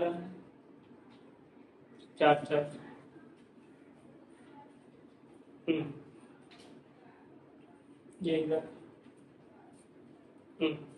हाँ, तो इसका क्या हमने चेक किया था कि सब डिमांड कब 0 रहेगा, 3,20,000 पे डिमांड एकदम 0 है, ठीक है। तो 3,20,000 पे डिमांड इज 0, ठीक है। और एक यूनिट का डिमांड अगर तुमको बढ़ाने का, तुमको प्राइस 333.33 से कम करना पड़ेगा, ठीक है। मेरे को 1 यूनिट का डिमांड नहीं बढ़ाना है, मुझे ना 150 तक डिमांड लेके जाना है, 150 तक। तो 150 के लिए मैं कितना प्राइस डिक्रीज करूं, तो ये आ जाएगा 150 इंटू 333.333, तो आ गया 50,000। तो तुमको 50,000 रुपीज कम करना पड़ेगा, ठीक है। तो इसमें मैं 50,000 अगर मैं कम कर दूं तो मेरा डिमांड 150 हो जाएगा, ठीक है। तो कितना आ जाएगा, 20 आ जाएगा, 30 हो जाएगा, 2,70,000, 2,70,000। तो ये आ गया अपना सेलिंग प्राइस, ठीक है। उस पर डिमांड 150 रहेगा और इस सेलिंग प्राइस पे सबसे ज्यादा प्रॉफिट होगा, ठीक है, मैक्सिमम प्रॉफिट रहेगा। तो 2,70,000 मेरा आ गया कैसे, ये मेरा ए था, ये माइनस बी क्यू है, यही है ना प्राइस निकालने का फॉर्मूला भी, तो ये ए माइनस बी क्यू, तो वैसे ही तो आया, ठीक है। तो ये हो गया मेरा price, price is A minus B Q, 2,70,000, ठीक है। ये हो गया। अब इसका डिसाइड होगा, बोगी का डिसाइड होगा। अब बोगी वैगन को ट्रांसफर करेगा तो किस पे ट्रांसफर करेगा, 2,70,000 पे ट्रांसफर करेगा ना। तो वैगन डिवीजन का मार्जिनल कॉस्ट क्या क्या हो जाएगा, एक तो उसका खुद का जो कॉस्ट था, इसका कितना कॉस्ट था, ये 4,80,000 उसका खुद का कॉस्ट था, ठीक है। तो ये एक तो 4,80,000 हो गया, ठीक है। और 4 बोगी उससे भी लेगा, तो बोगी कितने में बेच रहा है, आप तो 2,70,000 बेच रहा है ना, आप 2,20,000 में नहीं बेच रहा, आप जो बोल रहा है मार्केट प्राइस पे तुम्हारा ये जो होगा transfer pricing that is based on your market price, और मार्केट प्राइस हमारा हमने अपने निकाला 2,70,000 पे बेचेगा, ठीक है। तो 2,70,000 इंटू 4 बोगी देगा तब जाके एक वैगन बनेगा, तो एक वैगन का हम लोग कॉस्ट निकालते, तो 2,70,000 इंटू 4 तो आ गया 10,80,000, 10,80,000। तो ये अब इसका टोटल मार्जिनल कॉस्ट हो गया, प्लस 4,80,000 कितना है, 15,60,000, 15,60,000, ठीक है। ये हो गया इसका टोटल मार्जिनल कॉस्ट। अब वैगन का कब सबसे ज्यादा मैक्सिमम प्रॉफिट होगा, तो marginal revenue is equal to marginal cost होगा, तो मार्जिनल कॉस्ट हमने निकाला 15,60,000, 15,60,000 है। अब मार्जिनल रेवेन्यू कैसे आएगा, ए माइनस 2BQ करके, ए क्या था इसका 17,10,000 था ना, 17,10,000 पे कोई डिमांड नहीं था, डिमांड इज 0 2, और बी क्या था 25,000, एक यूनिट के लिए 25,000 ऊपर नीचे ना, इंटू क्वांटिटी तो निकालनी है, 15,60,000। अब ये सॉल्व कर दे, 15,60,000 माइनस 17,10,000 डिवाइड बाय तुम्हारा 50,000। तो अब आ गया 3 यूनिट्स। अब बोल रहा है कि इसको वैगन को बोल रहा है कि जब तुमको अगर बोगी डिवीजन मार्केट प्राइस पे बेचेगा तो तुम 3 यूनिट्स बेचो, तुम्हारा मैक्सिमम प्रॉफिट रहेगा, 3 यूनिट्स बेचो। तो उसका क्या सेलिंग प्राइस रखूं मैं, तो मुझे तो पता है 17,10,000 पे डिमांड इज 0, ठीक है, और मुझे डिमांड 3 यूनिट तक लेके जाना है, और एक यूनिट के लिए मुझे 25,000 रुपीज कम करना पड़ेगा। तो 3 यूनिट के लिए मैं कितना कम करूं, तो 75,000 कम करूंगा, तो इसमें से मैं 75,000 कम कर दूंगा, ठीक है। तो कितना हो जाएगा डिमांड, सेलिंग प्राइस कितना हो जाएगा, 17,10,000 माइनस 75,000, तो मेरा सेलिंग प्राइस होगा 16,35,000, ठीक है। तो ये मेरा 3 यूनिट, तो ये मेरा सेलिंग प्राइस डिसाइड हो गया यहाँ पे, ठीक है, वैगन के लिए। तो सेकंड वाला सिचुएशन में क्या बोल रहा है, सेकंड वाला सिचुएशन में तुमको क्या क्या पूछा था कि सेलिंग प्राइस बताओ, तो बोगी का सेलिंग प्राइस और वैगन का सेलिंग प्राइस। बोगी का हमने निकाला कितना था 2,70,000 और वैगन का 16,35,000, और कितना यूनिट बेचेंगे, तो यूनिट ये लोग बेचेंगे, 150 यूनिट बेचेगा या 3 यूनिट बेचेगा, ठीक है। तो सारी चीजें हमने इसमें बॉक्स में बता दी। ये हो गया समरी सेकंड वाला क्वेश्चन का। चलो अब थर्ड क्या बोल रहे हैं, थर्ड बोल रहे हैं recommend appropriate pricing strategy with introducing while introducing the E class bogie. अभी देखो ई क्लास बोगी के बारे में लोग क्या बोल रहे थे कि ई क्लास जो बोगी है बहुत ही यूनिक है, ठीक है, रिसर्च एंड डेवलपमेंट में ज्यादा खर्चा हुआ, ये सारी चीजें। तो जब कोई प्रोडक्ट यूनिक रहती है तो हम क्या करते हैं, सबसे पहले उसका अलग से पैसा चार्ज करते हैं, प्रीमियम चार्ज करते हैं। तो हम उसका यूनिक प्रोडक्ट रहेगी तो रिसर्च एंड डेवलपमेंट पहले सोचेंगे कि सबसे पहले रिसर्च एंड डेवलपमेंट का खर्चा हम लोग रिकवर कर सके, तो हम लोग जो हाई प्राइस रखेंगे, प्रीमियम प्राइस लोग पे करेंगे, क्यों, क्योंकि वो यूनिक प्रोडक्ट है। और लोग सोचेंगे जैसे आईफोन के लिए, कोई भी प्रोडक्ट के लिए, आईफोन के लिए लोग पैसा दे देते हैं कि ठीक है यूनिक प्रोडक्ट है, अलग प्रोडक्ट है, सबसे अलग है। तो वैसे हमारा ई क्लास बोगी वो अलग है, यूनिक है, तो हम उसके लिए प्रीमियम प्राइस दे सकते हैं। तो हम स्कीमिंग प्राइसिंग जो है वो अप्लाई करेंगे, पेनिट्रेशन नहीं अप्लाई करेंगे, ठीक है। तो वो पूछा था तो वो हमने बता दिया। चलो ऐसे मैं तुमको दिखा दूँ।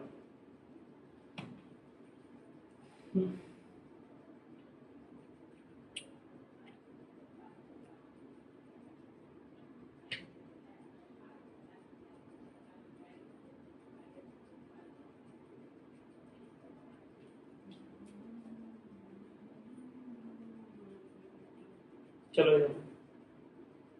ये थर्ड क्वेश्चन है।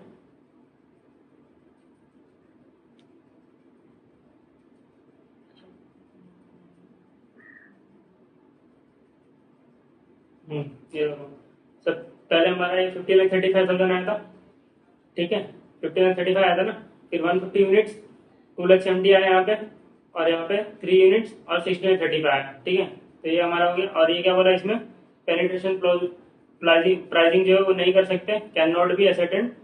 और फिर हम लोग यहाँ पे क्या बोल रहे हैं, हैवी रिसर्च एंड डेवलपमेंट है, तो स्कीमिंग प्राइसिंग लगाना पड़ेगा। ठीक है, तो ये सारी चीजें तुम एक बार रीड कर लेना ऐसे, जो मैंने बोला वही लिखा।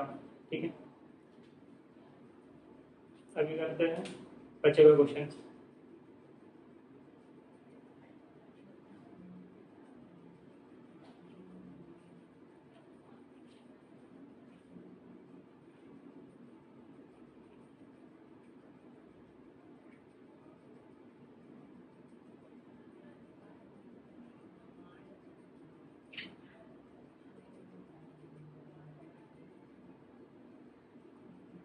मैं चीजें अंडरलाइन कर देना, ताकि बाद में जब पढ़ोगे तो डायरेक्ट इस पे नजर जाए।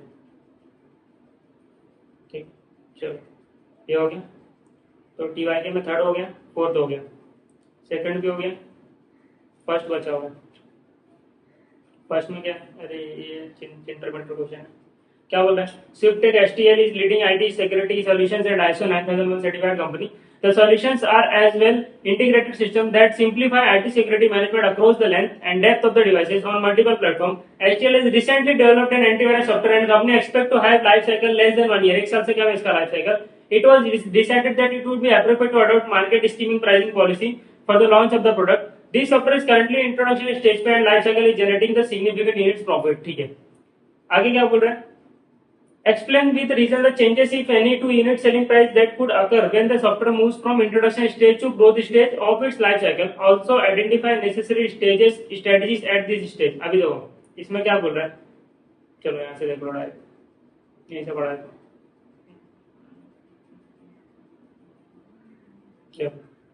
Following acceptance by early innovators, conventional consumers start following their lead. New competitors are likely to enter the market by opportunities for large scale production and profit. HTL may wish to discourage competitors from entering the market. तो क्या करेगा, अपने selling price कम करेगा, thereby lowering the unit profitability. The price needs to be lowered so that the product becomes attractive to different market segment, thus increasing demand to achieve the growth in sales volume. क्या क्या strategies लगाएगा? Improving quality, अपना quality improve करे। ठीक है, अभी कोई अगर मार्केट में आ रहा है कॉम्पिटिटर, तो तुम उसको उस कॉम्पिटिशन कैसे तुम डिस्करेज करोगे? क्योंकि तुम्हारा प्रोडक्ट में कोई तुम्हारा एग्जिस्टिंग प्रोडक्ट है, उसमें कुछ यूनिक फीचर लाओ ताकि कॉम्पिटिटर तुमको कॉम्पीट ना कर पाए। ठीक है, तुम्हारा सेलिंग प्राइस कम रखो ताकि लोग कस्टमर अट्रैक्ट हो। ठीक है, तुम्हारा सेलिंग प्राइस कैसे कम होगा? अगर तुम्हारा जैसे ग्रोथ स्टेज आ गया, ठीक है, ग्रोथ स्टेज में तुमको लार्ज स्केल ऑफ प्रोडक्शन तुम करोगे, तो लार्ज स्केल ऑफ प्रोडक्शन करोगे तो तुमको सप्लायर से डिस्काउंट मिलेगा। ठीक है, डिस्काउंट मिले, तुम्हारा यूनिट प्रोडक्शन कॉस्ट जो है वो कम होगा, पर cost production. New features such as data thread production, parental control, web production, improved scan engine, anti software and market sourcing, new market segment distribution, नए नए मार्केट तुम आइडेंटिफाई करना चालू करो। ठीक है, changing market strategy to increase demand, और अपना प्राइस को क्या करो, मैंने वही बोला, प्राइस को अपने कम करो। ठीक है, ताकि लोग तुम्हारी तरफ अट्रैक्ट हो। तो ये हो गया हमारा मॉडल का क्वेश्चन। एक ही बचा ना, अभी इलस्ट्रेशन बचा है।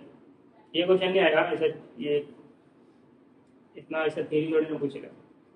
हाँ, बीच में क्वेश्चन क्या डाल देगा वैसा, तुमको नॉलेज होना चाहिए। चलो अभी एक ही लास्ट इलस्ट्रेशन बचा है, उसके बाद इसके सारे क्वेश्चन खत्म हो जाएंगे। ठीक, इलस्ट्रेशन नंबर 1। ठीक है, ये अपना बचा हुआ है, लास्ट क्वेश्चन है, ये कर लेते हैं, फिर इसके बाद थियरी कर लेंगे। ठीक है, बहुत मोस्ट क्वेश्चन एग्जाम में आए तो 10 मार्क का तो कम से कम आएगा, और बहुत लोग छोड़ने का कोशिश करते हैं, बहुत ईजी क्वेश्चन है। चलो देखते हैं, टेंशन मत हो जाएगा। Bosch limited has developed special product, उसने डेवलप किया। ठीक है, डिटेल्स नीचे दिया हुआ है। The product will have a life cycle of 5000 unit. पूरे लाइफ साइकिल में प्रोडक्ट के कितने यूनिट्स बनेंगे? 5000 यूनिट्स बनेंगे। ठीक है, टोटल यूनिट्स 5000 यूनिट्स बनेंगे। It is estimated that market can observe first 4500 units at 64 rupees per unit. क्या बोल रहा है कि तुम्हारा टोटल 5000 यूनिट्स बिकेगा।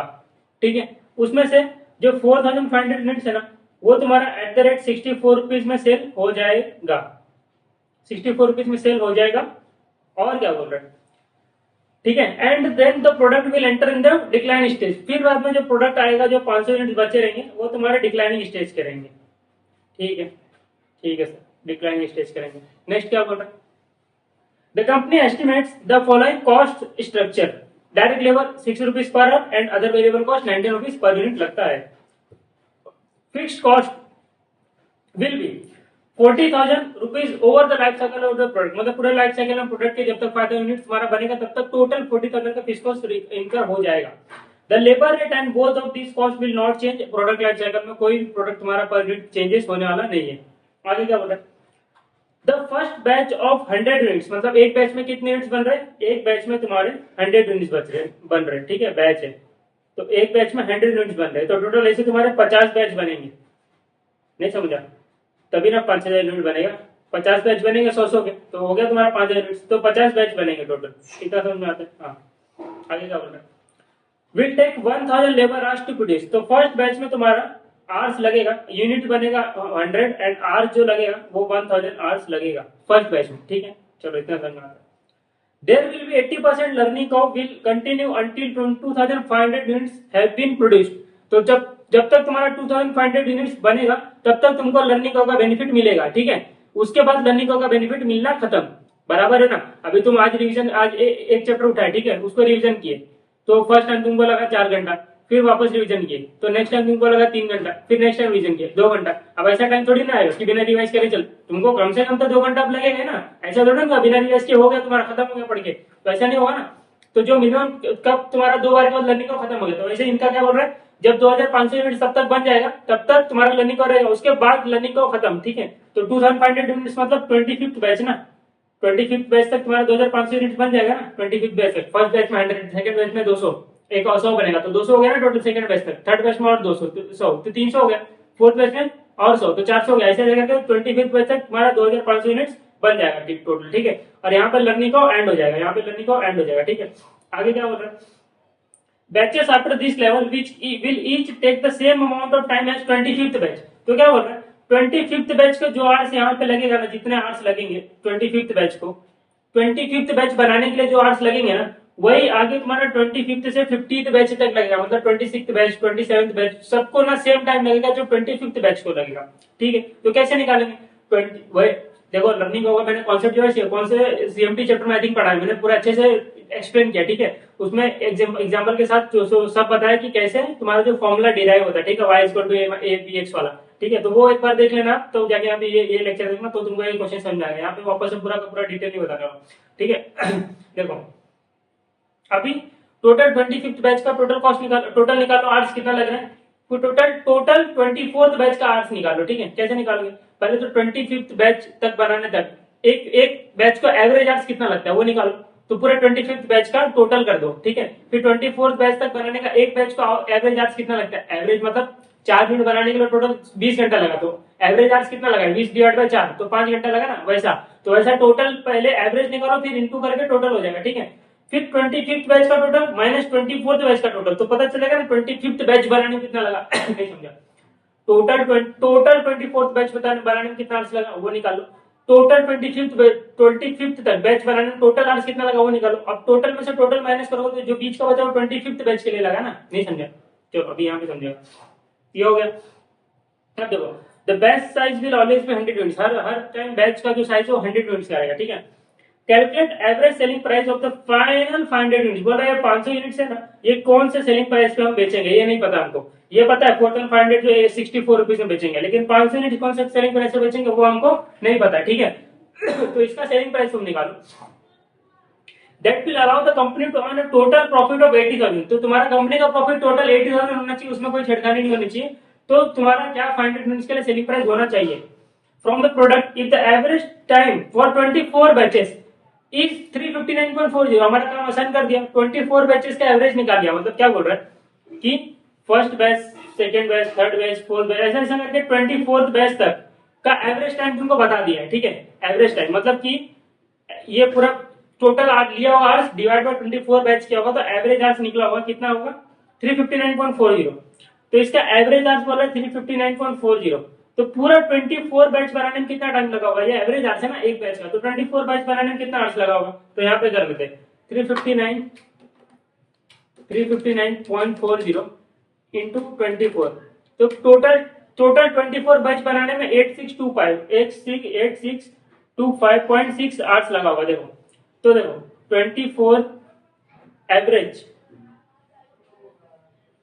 टिल 24 बैच कितना है 359.40, 59.40, ठीक है, ये हो गया। अभी क्या बोल रहा है, टोटल टाइम टेकन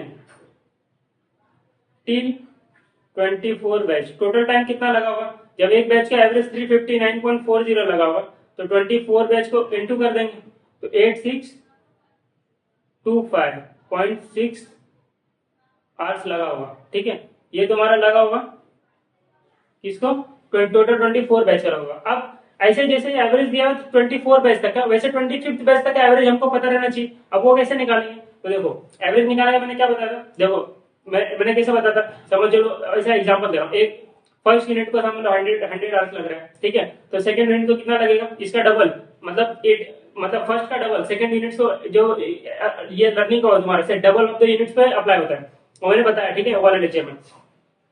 तो 80% का लर्निंग होगा तो सेकंड को 100 का 80% लगेगा, मतलब 80 आवर्स लगेंगे सेकंड यूनिट बनाने का, ये एवरेज आवर्स है, ठीक है, फर्स्ट और सेकंड यूनिट दोनों को 80 आवर्स लगेंगे, मतलब टोटल 160 आवर्स लगेंगे, ऐसा 80 आवर्स एवरेज आवर्स है, ठीक है। अभी थर्ड को नहीं पता है, क्योंकि डबल द यूनिट्स को पता है, डबल द यूनिट्स पे लर्निंग को लगता है, तो सेकंड का डबल फोर्थ को कितना लगेगा, इसका 80% लगेगा, ठीक है, तो इसको 64 आवर्स लगेगा, मतलब ये एवरेज आवर्स है, ये जो है ना एवरेज आवर्स है, तो 64 आवर्स टोटल 4 यूनिट तक बनाने तक लगा है, तो टोटल 4 यूनिट को कितना आवर्स लगेगा, फोर्थ यूनिट तक एवरेज 64 है, तो टोटल 4 यूनिट को कितना लगेगा, 64 इंटू 4, तुम्हारा 256 आवर्स लगा होगा, ठीक है, ये एवरेज आवर्स बताते हैं, मैंने प्रूफ भी किया वहां पे, तो वहां लेक्चर देखो तुमको समझ में आएगा, ठीक है। तो यहाँ पे वो सब छोड़ो, मैं डायरेक्ट एक फॉर्मुला से बताता हूँ, जो फॉर्मुला मैंने बताया था कैसे आएगा, तो y equal to A B X, ठीक है, तो y तुमको क्या बताता है, एवरेज बताता है, तुमको कितने तक का एवरेज चाहिए, ए जो है बोलता है कि फर्स्ट बैच को कितना टाइम लगा वो बता दो मेरे को, बेस बता दो बेस, तो बोल रहा है कि फर्स्ट बैच को मेरे को 1000 आवर्स लगा, ठीक है। बी बोलता है कि कितने आवर्स तक का, तो कितने बैच तक का तुमको एवरेज चाहिए, तो मुझे 25th बैच तक का एवरेज चाहिए, ठीक है, और एक्स बोलता है ये लर्निंग का क्या है, तो लर्निंग का मेरा 80% है, इतना समझ में आता है, यस सर। चलो अब y इक्वल टू ये हो गया, y equal to 1000 into 25 raise to 80, तो ये इसका वैल्यू दिया हुआ है, हाँ 80% लर्निंग को पे देखो जो कोएफिशिएंट है 0.3322 है, तो यहाँ पे क्या करेंगे 25 इधर पे माइनस 0.322, यही है ना 0.322, ठीक है, माइनस 0.322। अब इसका ना लॉग ले लेंगे, लॉग इसको सॉल्व करेंगे तो log y equal to log 1000, log आता होगा तो अच्छी बात है, इंटू 25 0.322, ठीक है, ऐसा होता था। अभी देखो लॉग a इंटू बी, तो लॉग a इंटू बी क्या होता है, log a plus log b, ऐसा होता था, तो यहाँ पे लॉग a इंटू बी, ये a है ये b है, ठीक है, तो लॉग a प्लस b हो जाएगा, तो ये हो जाएगा लॉग a मतलब 1000, लॉग 1000 प्लस लॉग b मतलब 25 रेज टू 0.322, ये हो गया, ये समझ में। अब देखो अब log a raise to b होता तो क्या होता था, b इधर आता था, ठीक है, तो b लॉग a ऐसा होता था, तो log a raise to b है ऊपर, तो यहाँ पे क्या करेंगे log y is equal to log 1000 plus ये माइनस 0. तो प्लस माइनस माइनस हो जाएगा ना, तो यहाँ पर डायरेक्ट मैं माइनस करता हूँ, माइनस 0.322 लॉग 25, ठीक है। अब देखते हैं वैल्यू किसका किसका दिया होगा, उस हिसाब से करेंगे, ऐसे ने किसका लॉग वैल्यू दिया, लॉग 5 का वैल्यू दिया, ठीक है, लॉग 3 का वैल्यू दिया, लॉग 3 अपने को है यहाँ पे काम का, नहीं लॉग 3 काम का नहीं, यहाँ पे 25 है ना, ये लॉग 25 है, लॉग 25 है, फिर और क्या, बस लॉग 3 दिया, लॉग 2 भी दिया, लॉग 2 दिया, लॉग 3 दिया, लॉग 5 दिया, ठीक है, और कुछ नहीं दिया, और कुछ नहीं दिया। देखो अभी लॉग 1000 कैसे निकलेगा, देखो log 10 into 10 into log 10 into 100 करो,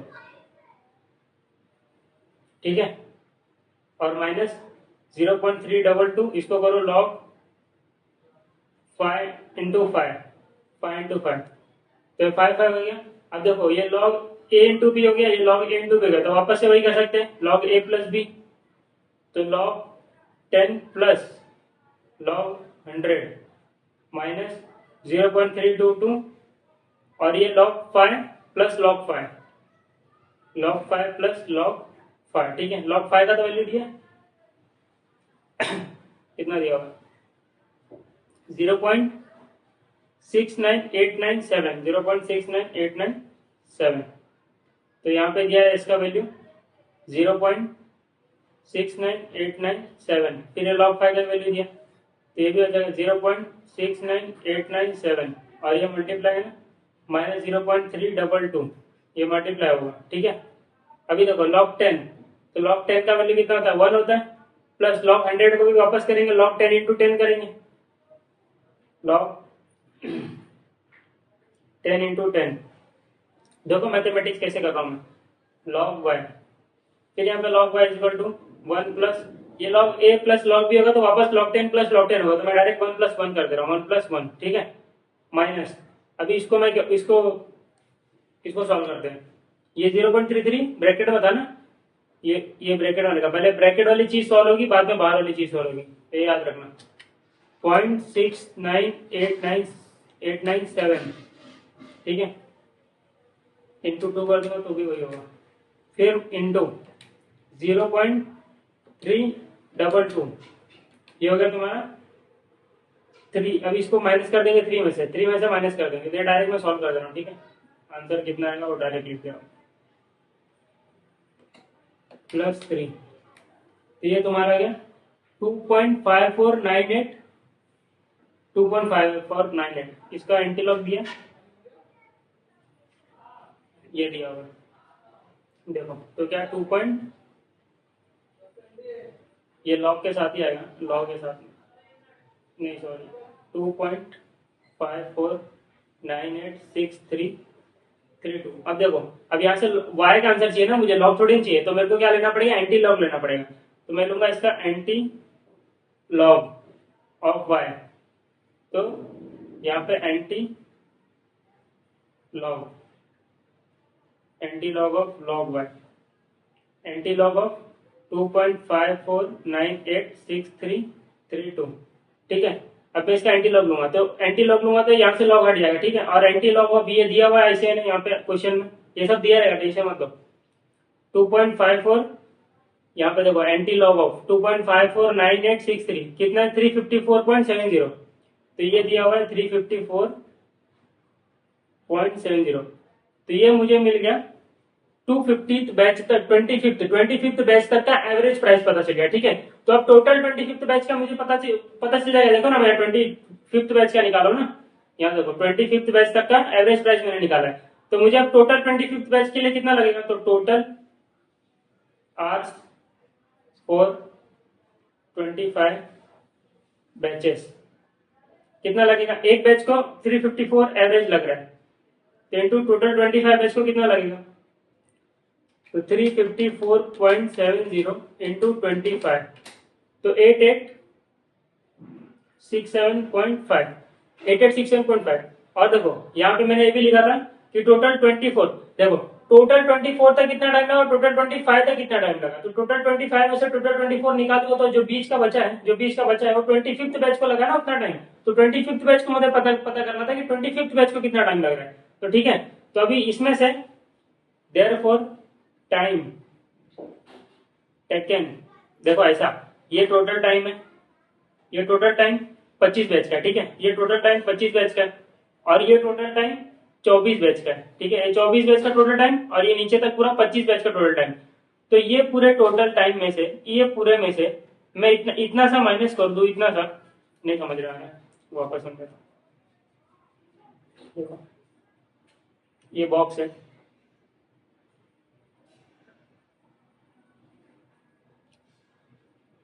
ठीक है, हाँ देख रहे हैं ऐसे बॉक्स है, अभी ये बॉक्स है, अभी देखो ये है, ये फर्स्ट बैच है, ये सेकंड बैच, ये थर्ड बैच, फोर्थ, ऐसा ऐसा करके ये टोटल 25 बैच है, ठीक है।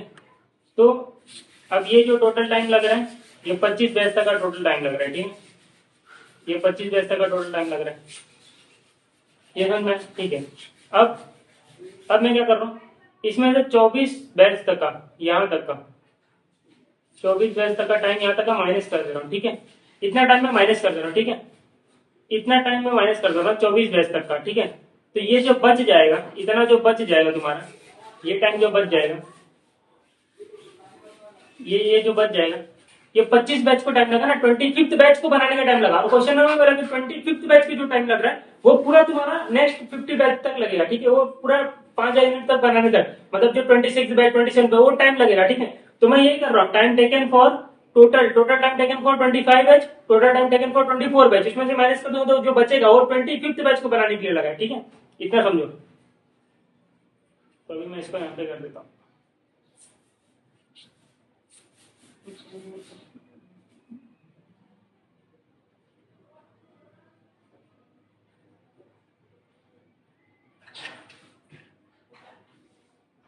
चलो देखो, time taken for total time taken for 25 batch, उसमें से माइनस करेंगे total time taken for 24 batch, total 24 batch है। तो टोटल यहाँ पे मैंने निकाला ये 25 बैच का 8867.5, तो ये 8867.5 ये तुम्हारा ग्रीन वाला है, ठीक है। टोटल ग्रीन वाला टोटल ये हो गया। अब इसमें से माइनस करोगे टोटल टाइम फॉर 24 बैच, तो यहाँ पे मैंने निकाला था total time taken for till 24 batch 8625.6, 8625.6 hours, ये सब आवर्स में आवर्स। ये तुम्हारा रेड वाला पार्ट है, ठीक है। ये तुम्हारा रेड वाला पार्ट है, ये वाला, ठीक है, ये वाला पार्ट। अब ये माइनस कर दोगे तो जो बचेगा वो तुम्हारा ग्रीन वाला बचेगा, ये ब्लू वाला पार्ट।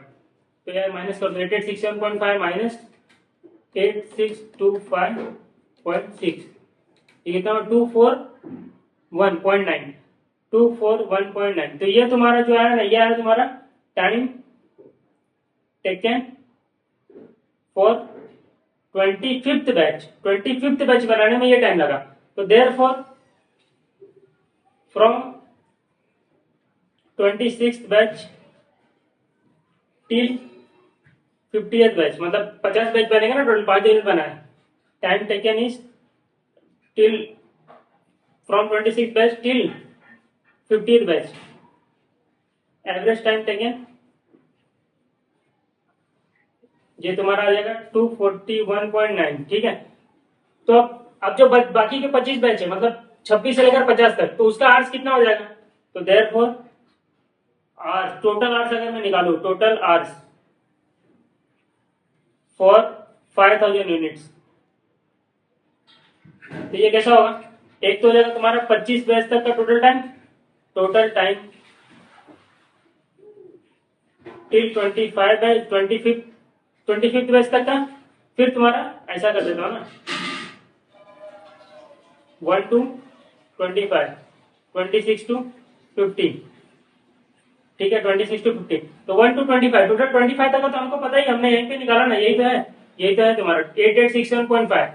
तो ये 8867.5 और 26 से 50 में कितना लगेगा, जो एवरेज लग रहा है 25th को 241.9 लग रहा है। तो पूरा बाकी 26 से लेकर 50 तक 25 बैच होंगे ना, इंटू 25, तो ये तुम्हारा लग जाएगा टोटल आवर्स यहाँ पे 241.9 इंटू 25, ये लगेगा 6047.5।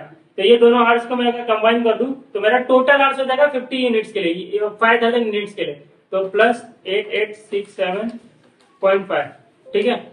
तो 1491.5 ये हो जाएगा मेरा टोटल आवर्स फॉर 5000 यूनिट्स। यही था जो था, अब हो गया था 1491.5, सॉरी 1491.5 आवर्स, ठीक है। 14,915 आवर्स लगेंगे तुमको, ये तुम्हारा टोटल है, टोटल आवर्स है, ठीक है।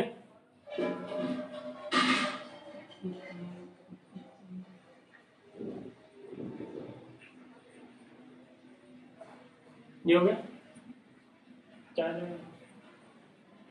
ये हो गया टोटल तुम्हारा 14,915 आवर्स। अब देखो, अब हमको क्या चाहिए था, अब हम बना लेंगे जो हमको चाहिए था, सिंपल। अब आर से निकालना था मेन, और तो कुछ था नहीं।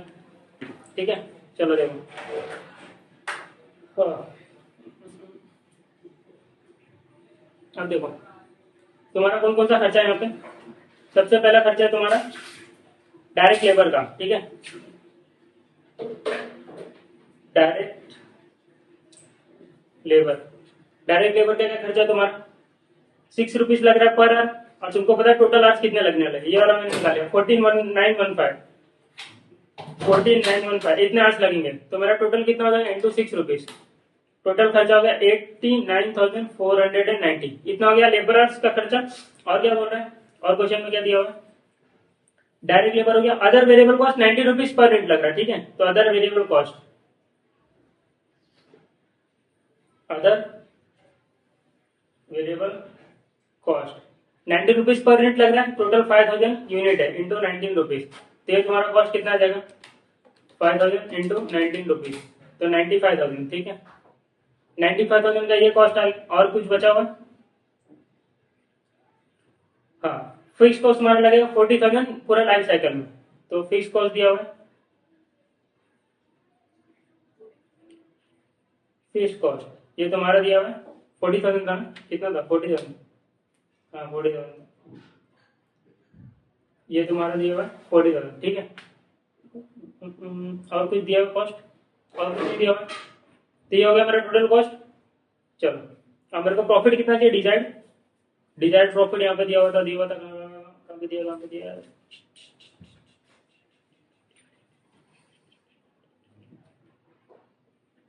ये यहाँ पे दिया प्रॉफिट मेरे को 80,000 का कमाने का, ठीक है। 80,000 का प्रॉफिट मुझे कमाना है, ये हो गया। अब इसको टोटल करते हैं, टोटल कॉस्ट कितना हो जाएगा, टोटल कॉस्ट तो 95,000 प्लस 40,000 प्लस 89,490, ठीक है। मेरा टोटल कॉस्ट हो गया 2,24,490, 2,24,490 मेरा टोटल कॉस्ट हो गया। मुझे प्रॉफिट कितना चाहिए, टोटल प्रॉफिट मुझे 80,000 का प्रॉफिट कमाना है, ठीक है, प्लस 80,000 डिजाइड प्रॉफिट है मेरा। तो मेरा 3,04,490 का टोटल सेल्स होना चाहिए, इतना का सेल्स मेरा होना चाहिए टोटल, करेक्ट। अब उसमें से मैं 4,500 यूनिट बेच के कितने रुपए से बेचूंगा, कितने रुपए से बेचूंगा, देखो 64 मैंने यहाँ पे लिखा था, 64 रुपीज में बिक जाएगा, ठीक है। 4,500 यूनिट में बेचूंगा कितने रुपीज में, 64 रुपीज में, 64 रुपीज में, ठीक है। तो ये सेल का दो पार्ट है, 3,04,490 इंटू ये क्या 4,500 इंटू 64, तो इतना रिकवर हो जाएगा 2,88,000 रिकवर हो जाएगा मेरा इससे 4,500 यूनिट बेच के। तो बाकी का जो बचेगा माइनस 3,04,490, तो बाकी का जो बचेगा वो किससे रिकवर करूंगा, बाकी के 500 यूनिट से। ये 500 यूनिट से रिकवर करना पड़ेगा ना, तो पर यूनिट कितना हो जाएगा, तो डिवाइड कर दो, डिवाइड बाय 500, तो पर यूनिट में 32.98, तो 32.98, तो बाकी का जो 500 यूनिट है उसका सेलिंग प्राइस रहेगा, 500 यूनिट्स के लिए selling price per unit for 500 units के लिए, समझ में 32.98। क्या किया मैंने, पहले तो मैंने सबसे पहले आर्स निकाले कि टोटल आर्स कितना होगा। टोटल आर्स मैंने कैसे निकाला कि 24 का एवरेज था इतना, तो टोटल 24 का निकाल लिया, 25 तक का एवरेज निकाला मैंने पहले, फिर टोटल 25 का आर्स का निकाले, फिर टोटल 25 में से टोटल 24 निकाल हटा दिया, तो 25th बैच को पता चला कितना आर्स लग रहा है, तो वही कंटिन्यू होगा 26 से 50 तक का। तो टोटल 25 का मेरे पास था और 26 से 50 का मैंने एवरेज निकाला, इंटू करके 25 बैच कर दिया, तो टोटल 26 से 50 का निकाल लिया, ठीक है। दोनों का ऐड किया तो हो गया टोटल 5,000 यूनिट्स का, मतलब टोटल 50 बैच का मेरा इतना आर्स लगेगा, ठीक है। अब मुझे आर्स पता चल गया, तो मुझे डायरेक्ट लेबर का खर्चा पता चल गया, ये तो सिंपल था दिया हुआ था, ये भी सिंपल था दिया हुआ था। टोटल कॉस्ट मुझे पता चल गया, 80,000 का मुझे टोटल प्रॉफिट कमाना है, तो मुझे इतना सेल्स करना पड़ेगा। उसमें से 4,500 यूनिट्स बेच के मैं इतना सेल्स कमा ले रहा हूँ, तो बाकी का सेल्स मुझे कितने यूनिट से होगा, 50-500 यूनिट बेच के होगा, ठीक है। तो कितना रुपीज में पर यूनिट बेचूंगा, 32.98 पे बेचूंगा, तो मुझे 16,490 मिल जाएगा, ठीक है, जो कि मेरा टोटल सेल्स कवर कर लेगा, ठीक है। और selling price per unit 500 unit का ये पूछा था कि 32 रुपीज 0.98, ये मेरा डिक्लाइनिंग स्टेज में ये मेरा रहेगा। तो डिक्लाइनिंग स्टेज में मेरा जो सेलिंग प्राइस रहेगा वो 32.98 रहेगा, जो कि बहुत कम है, देखो आधा हो गया। मेरा पहले सेलिंग प्राइस में 64 है, बाकी के 500 यूनिट्स के लिए डायरेक्ट 32.98, मतलब बहुत ही कम हो गया, आधा हो गया, ठीक है। तो डिक्लाइनिंग स्टेज में पहले तुम्हारा सेलिंग प्राइस गिरता है, समझ में आ गया। अब ये क्वेश्चन हो गया हमारा खत्म। तो हमारा मॉड्यूल का सारा क्वेश्चन खत्म हो गया। एक्स्ट्रा क्वेश्चन जो मैंने करा है वो भी खत्म हो गया। दोनों के दोनों शेयर कर दूंगा मैं आपको अपने टेलीग्राम चैनल पर। तो जो लोग अभी तक टेलीग्राम चैनल लिंक ज्वाइन नहीं किए वो सारे ज्वाइन कर लीजिए, ताकि वहां पे तुमको इन्फॉर्मेशन मिलता रहेगा जो भी टेस्ट वेस्ट रिलेटेड जो भी है। अभी इसका टेस्ट भी आ जाएगा, ठीक है। तो ये हो गया खत्म। अब जो बचे हुए थ्योरी है, थ्योरी पार्ट हम लोग कर लेते हैं, रीड कर लेते हैं, उसको समझ लेते हैं कि क्या चीज है, ठीक है। उतना हार्ड नहीं, सिंपल एकदम। चलो मॉड्यूल में जाते हैं। प्राइसिंग डिसीजन चैप्टर, ठीक है, ये हमने किया। तो हमने थियरी, ये प्रॉफिट मैनेजमेंट मॉडल कर लिया, थियरी प्राइस हमने पढ़ लिया था कि क्या बोलता है profit under different market structures. तो ये देख लेते, ठीक है, कि पहले ये कर लेते strategy pricing of new product, ये पढ़ लेते, बहुत बार मैंने बताया, ठीक है। तो ये चेक कर लेते एक बार कि क्या बोलना चाह रहा है।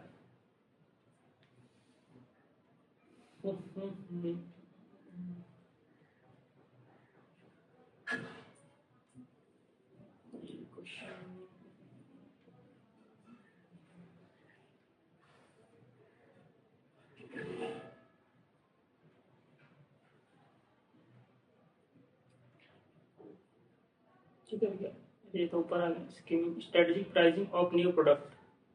चलो लाइन से कर लेते हैं। ये देखो, ये थ्योरी प्राइस में यही था हमने, मैक्सिमम प्रॉफिट, तो मैक्सिमम प्रॉफिट कब होगा, मैं margin revenue equal to marginal cost, तुम्हारा मैक्सिमम प्रॉफिट होगा, ठीक है। ये सारी चीजें हमने कर ली, ये सारी चीजें फॉर्मूला हम लोग ने डिराइव कर लिया, ठीक है, देख लिया वैसे आता है। Pricing under different market structure, ठीक है, ये पढ़ लेते हैं। तो एक होता है तुम्हारा परफेक्ट कॉम्पिटिशन मार्केट, जहाँ पे बहुत सारे लार्ज नंबर ऑफ सेलर्स होते हैं, लार्ज नंबर ऑफ बायर होते हैं, ठीक है। होमोजेनियस प्रोडक्ट बेच रहे होते हैं, ये तुम्हारा डे टू डे बिजनेस में जो प्रोडक्ट यूज होता है, जैसे रेगुलर यूज होता है, जो अपना वेजिटेबल्स हो गया, फिर ठीक है, जो भी नॉर्मल यूज करते हैं वो हो गया तुम्हारा होमोजेनियस प्रोडक्ट, वो सारे ही लोग बनाते हैं। तुम जो भी चीज लेते हो, क्लॉथ जो भी चीज लेते हो, सब रेगुलर बनते हैं, और regular use large number of select लोग बनाते हैं और लार्ज नंबर ऑफ बायर होते हैं उसके लिए, ठीक है। तो उसमें क्या करोगे तुम, उसमें कोई भी एंट्री ले सकता है, कभी भी कोई भी एग्जिट ले सकता है। तुमको बिजनेस डालना है, तुम नॉर्मल अपना जो भी खाने पीने का बिजनेस डालो, फिर में एग्जिट लेना एग्जिट ले सकते हो, कोई इसमें एंट्री बैरियर नहीं रहता, ठीक है। सेलर्स आर प्राइस टेकर, यहाँ पे ना सेलर जो प्राइस टेकर होता है, क्यों, क्योंकि जो डिसाइड हो रहा है मार्केट, वो डिमांड के बेसिस पे डिसाइड हो रहा है, ठीक है। जो परफेक्ट कंपटीशन है उसमें होमोजेनियस प्रोडक्ट होता है, सब लोग एक ही प्राइस पे बेच रहे हैं, तो तुम अगर उससे थोड़ा ज्यादा बेच दोगे तो तुम मार्केट से आउट होगा, और तुम उससे नीचे बेचोगे तो सब लोग आके तुमको बोलेंगे कि तुम क्यों प्राइस कम करके बेच रहे हो, क्योंकि सब मतलब जो भी है परफेक्ट कंपटीशन है, ठीक है। तो इसमें क्या करना चाहिए तुमको, जो प्राइस मार्केट में बिक रहा है उसी पे तुमको बेचना पड़ेगा, या तो फिर उससे कम में भी नहीं बेच सकते तुम, ठीक है। तो सेलर जो रहते हैं प्राइस टेकर रहते हैं। Under this type of market pricing has no, the firm has no pricing policy of its own, sellers are price taker, that is he has to accept the price determined by the market, market decide करता है कि क्या price को बेचना चाहिए, ठीक है। and sell as much as they are capable of selling the at the prevailing market price, ठीक है। ये हो गया तुम्हारा परफेक्ट कॉम्पिटिशन। अभी ये सब तुम ओसीबीसी में पढ़े हो 12th में, ठीक है। मोनोपोली, मोनोपोली मतलब क्या होता है, सिंपल सिंपल है, एक ही बंदा है जो बेच रहा है, और कोई सेलर है ही नहीं, वो चीज और कोई प्रोड्यूस कर ही नहीं रहा है, ठीक है। तो उसके हिसाब से वो प्राइस डिसाइड करेगा, ठीक है। यूनिक प्रोडक्ट बेच रहा होगा तो मोनोपोली क्रिएट करेगा वो। तो ये सारी चीज होती है मोनोपोली से। Market condition where only one supplier or producer a homogeneous product, सब or producer of a homogeneous product for which there is no close substitute, का कोई सब्स्टिट्यूट भी नहीं है, ठीक है। बट हैज मेनी बायर, उसके बायर बहुत सारे। Under the monopoly of firm is a price setter, वो प्राइस सेट करता है, ऊपर क्या प्राइस टेकर, वो प्राइस लेता है, यहाँ पे प्राइस सेट करता है कि मैं इस पे बेचूंगा, तुमको लेना लो नहीं तो मत लो, ठीक है, क्योंकि मैं ही जो हूँ और बाकी कोई नहीं है। It can fix any price but ये also the pricing is done taking elasticity of demand of the product into consideration. That means though the seller producer can fix any price but it will go for the price where demand or for the product and consumer profit will be maximum, ठीक है। तो वो लोग वही price decide करेंगे जहाँ पे तुम्हारा प्रॉफिट एकदम मैक्सिमम होता है। प्रॉफिट तुम्हारा कहाँ मैक्सिमम होता है, जहाँ पे marginal cost equal to marginal revenue होता है। फिर वापस यही बात आ जाती है, ठीक है। तो ये सारी चीजें होती है। देखो पहले ओलिगो पढ़ते हैं, ओलिगोपोली पढ़ते हैं, फिर कंपटीशन पढ़ते हैं। चलो मोनोपोलिस्टिक कंपटीशन पढ़ लेते हैं। मोनोपोलिस्टिक कंपटीशन क्या होता है, the monopolistic competitive market is one in which there are large number of firms producing similar but not identical products. अब इसमें कैसा होता है, बहुत सारे फर्म है प्रोड्यूस करते हैं, ठीक है, लार्ज नंबर ऑफ प्रोडक्ट, लेकिन लार्ज नंबर सेल होता है, लेकिन सबका ना यूनिक प्रोडक्ट होता है सब में। अभी देखो एडिडास जो जूता बनाता है, उसका जूता अलग, फिर में वाटा अलग जूता बनाता है, वो अलग, ठीक है। सब में ना सबका होमोजेनियस प्रोडक्ट है, जूता है, लेकिन सबके अलग अलग क्वांटिटी होता है, यूनिक होता है, ठीक है। तो मोनोपोलिस्टिक कंपटीशन में आ जाते हैं। Since there is limit too, अभी तुम जाओगे स्टारबक्स में, वहां का कॉफी अलग, कैफे कॉफी डे वहां का कॉफी अलग, बर्गर किंग अलग, मैकडी अलग, ठीक है, है बर्गर ही, लेकिन सबका अलग अलग यूनिक प्रोडक्ट है, ठीक है। तो उसको मोनोपोलिस्टिक कंपटीशन में आ गया। Since there is limit to the growth of competitors, the excess profit earned by monopolistic situation attracts new competition. This will have a long run effect on the excess of profit, which will tend to diminish because of the price competition with close substitute. The company will, however, have to compare marginal cost and marginal revenue maximum. वापस वही बात हो गई, profit अगर तुमको maximum करना है तो मार्जिनल कॉस्ट को तुमको कंपेयर करना पड़ेगा। तुम्हारा marginal cost is greater than तुम्हारा मार्जिनल रेवेन्यू, तो तुम क्या ही कमा रहे हो, तुम तो लॉस में जा रहे हो ना। तो इसके लिए कंपनी को वो एक बार देखना पड़ता है। अंडर मोनोपोलिस्टिक कंपटीशन कंज्यूमर में buy more at a lower price than at higher price, ठीक है।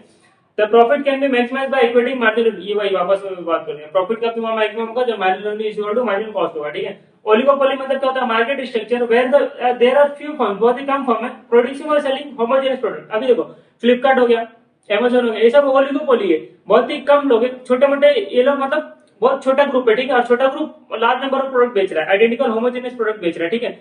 अभी अभी अगर फ्लिपकार्ट वाला कुछ तुमको डिस्काउंट देना चालू करेगा तो ये अमेज़न वाला भी देना चालू करेगा, ये एक दूसरे के ऊपर डिपेंड है प्राइस सेट करने के लिए। अभी उबर वाला डिस्काउंट देगा तो ओला वाला भी डिस्काउंट देगा, ये सब मतलब स्मॉल स्मॉल सेलर्स लोग है, ठीक है। स्मॉल मतलब छोटे सा इन लोगों का एक ग्रुप है, तो उनको बोलते हैं oligopoly. Market structure but there are few firms producing और सेलिंग होमोजेनियस प्रोडक्ट, होमोजेनियस वो भी गाड़ी से तुमको छोड़ेगा, ओला वाला भी उबर वाला भी छोड़ेगा, ठीक है। और identical product in this type of market structure the firms are aware of the mutual interdependence of investment, production process, advertising and sales plan of its rival firm. Hence any change in any variable by a firm is likely to have an equal reaction on the part of other competing firm। मतलब मैं क्या वही बोल रहा था, यहाँ पे जो अगर कोई चेंज करेगा तो ये भी फटाक से चेंज करेगा, समझा, एक दूसरे के ऊपर इंटरडिपेंडेंट है, ये प्राइस में चेंज करेगा, ये भी प्राइस में चेंज करेगा। It is therefore clear that the oligopolistic firm, while determining the price for its product, consider not only demand for the product but also the reaction of the other firm। मतलब ये लोग demand सिर्फ नहीं देखते कि दूसरा वाला क्या कर रहा है, वो भी देखते कि दूसरा वाला क्या कर रहा है, फ्लिपकार्ट वाला क्या कर रहा है, अमेज़न देखेगा, ठीक है, वो ये कर रहा है तो मैं भी ये करूंगा, ठीक है। उबर वाला देखेगा कि ओला वाला क्या करना है, वो कर रहा है, ठीक है, वो भी मैं करूंगा, ठीक है। डिमांड भी देखता है और reaction of the other firm भी देखते हैं in the industry to any action और डिसीजन इट में टेक। ये होगा, ये चार तरह का तुम्हारा क्या हो गया, मार्केट हो गए, जिसमें तुमको प्राइस डिसाइड करने के लिए क्या क्या देखना पड़ता है, ठीक है। अभी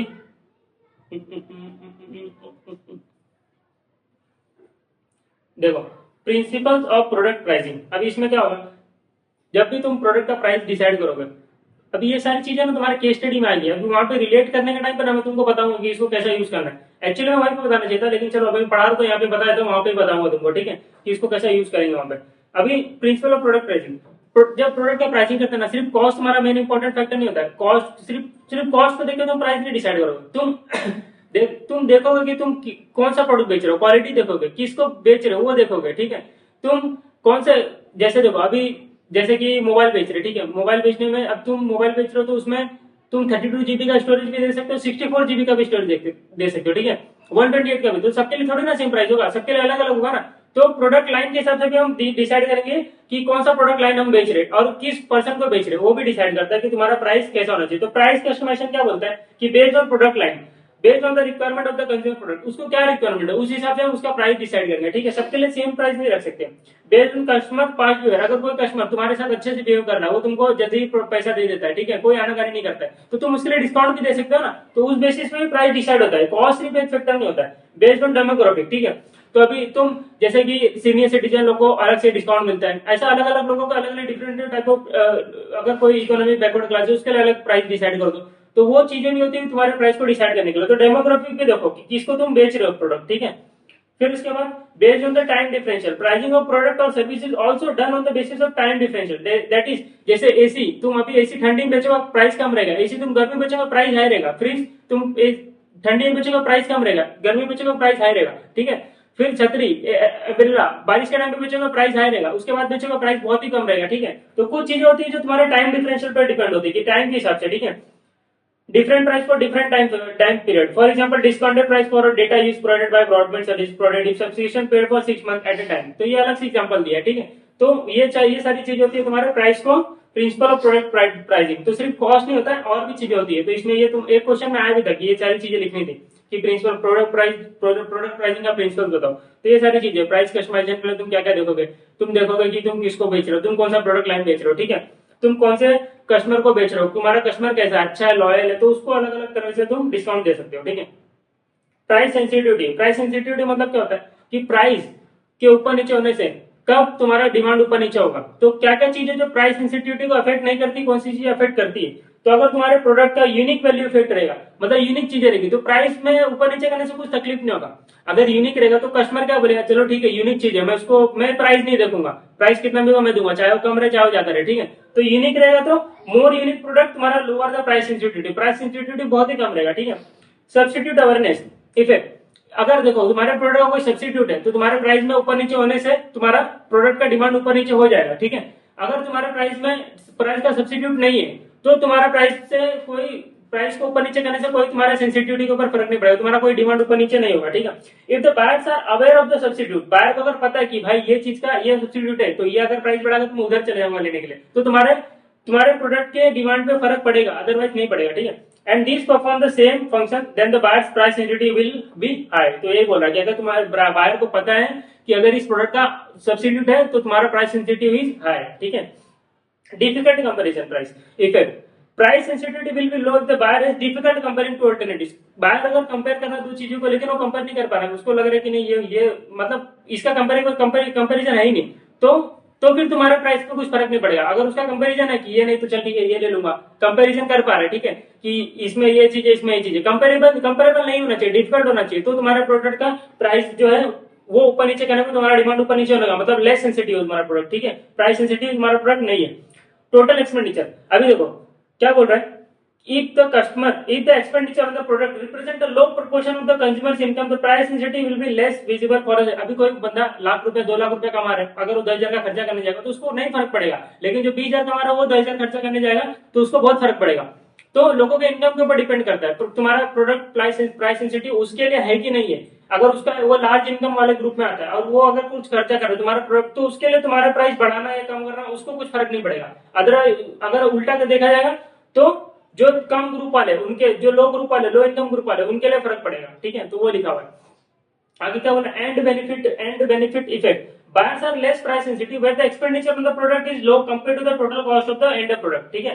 तो अगर क्या बोल रहा है, buyers are less price sensitive where the expenditure of the product is low compared to the total cost जो लग रहा है तुम्हारा, उसमें उसके मुकाबले जो इसका खर्चा था वो बहुत ही लेस है, ठीक है, बहुत ही कम है, 10% आ रहा है, 0.1% आ रहा है, 1% आ रहा है, 2% आ रहा है, तो उसको फर्क नहीं पड़ेगा तुम्हारे प्राइस में ऊपर नीचे करने पे, समझा। तो इसको बोलते हैं and benefit effect. Shared cost profit, shared cost इसका बेस्ट एग्जांपल मैं देता हूँ। अभी समझ लो 4-5 लोग अगर कोई दूसरे सिटी से यहाँ पे रहने के लिए आ रहे, ठीक है, और उसका रेंट वो लोग 4-5 लोग मिला के दे रहे, ठीक है, 4-5 लोग मिला के अगर रेंट दे रहे, तो अगर वो रेंट 10,000 बढ़ा भी देगा तो इनको फर्क नहीं पड़ेगा, क्योंकि वो रेंट बढ़ गया ना सब लोगों में।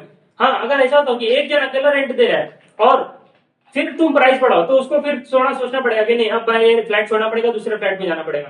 तो अगर कॉस्ट शेयर्ड हो जा रहा है, मतलब बांट दिया जा रहा है, तो प्राइस सेंसिटिव नहीं है, अगर शेयर नहीं हो रहा तो प्राइस सेंसिटिव है तुम्हारा, ठीक है, वही लिखा हुआ है। संक इन्वेस्टमेंट इफेक्ट, अगर आदमी ऐसा सोचता है कि एक बार खर्चा कर दिया चलो ठीक है उसके बाद कोई खर्चा करने की जरूरत नहीं है, लाइफ टाइम यूज होगा, ठीक है, संक खर्चा है, वो हो गया अब उसके बाद उसका यूज नहीं, मतलब खर्चा नहीं है उसके लिए, तो फिर वो प्राइस के बारे में नहीं सोचेगा। प्राइस क्वालिटी पे, क्वालिटी तुम्हारी अच्छी रहेगी तुम्हारा लेस प्राइस सेंसिटिव रहेगा, क्वालिटी खराब रहेगी तो प्राइस सेंसिटिव बहुत ज्यादा रहेगा, ठीक है।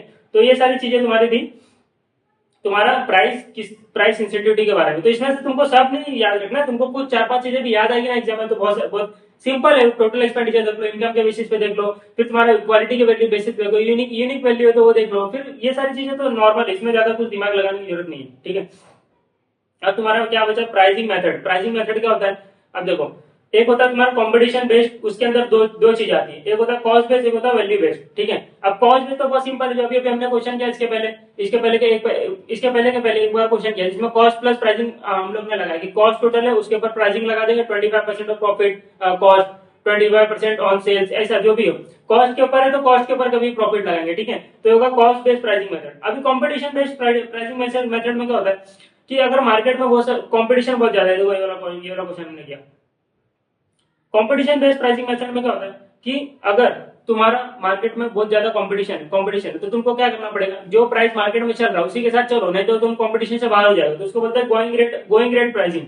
और उसके अंदर एक होता है सील्ड बीड प्राइसिंग। अभी देखो जब टेंडर भरे जाते हैं ना, तो तुमको क्या करना पड़ता है कि एक बिड देना पड़ता है कि हम इतने प्राइस पे बेचेंगे मार्केट, हम इतने प्राइस पे तुमको सर्विस देंगे, जो भी सप्लाई करेंगे।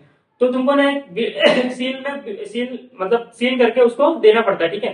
फिर बहुत सारे लोग सबमिट करते हैं, तो उस टाइम पे तुम क्या सोचोगे कि मार्केट में क्या चल रहा है भाव, लोगों कंपटीशन चेक करोगे कि मार्केट में कंपटीशन क्या चल रहा है, कितना प्राइस कोट कर रहा है, तो मैं उससे थोड़ा कम करूंगा।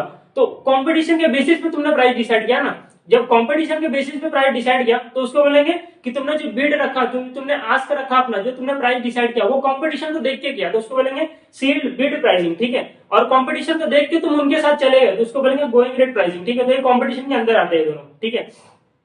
अब देखो वैल्यू बेस्ड प्राइसिंग मेथड मैं तुमको बताता हूँ।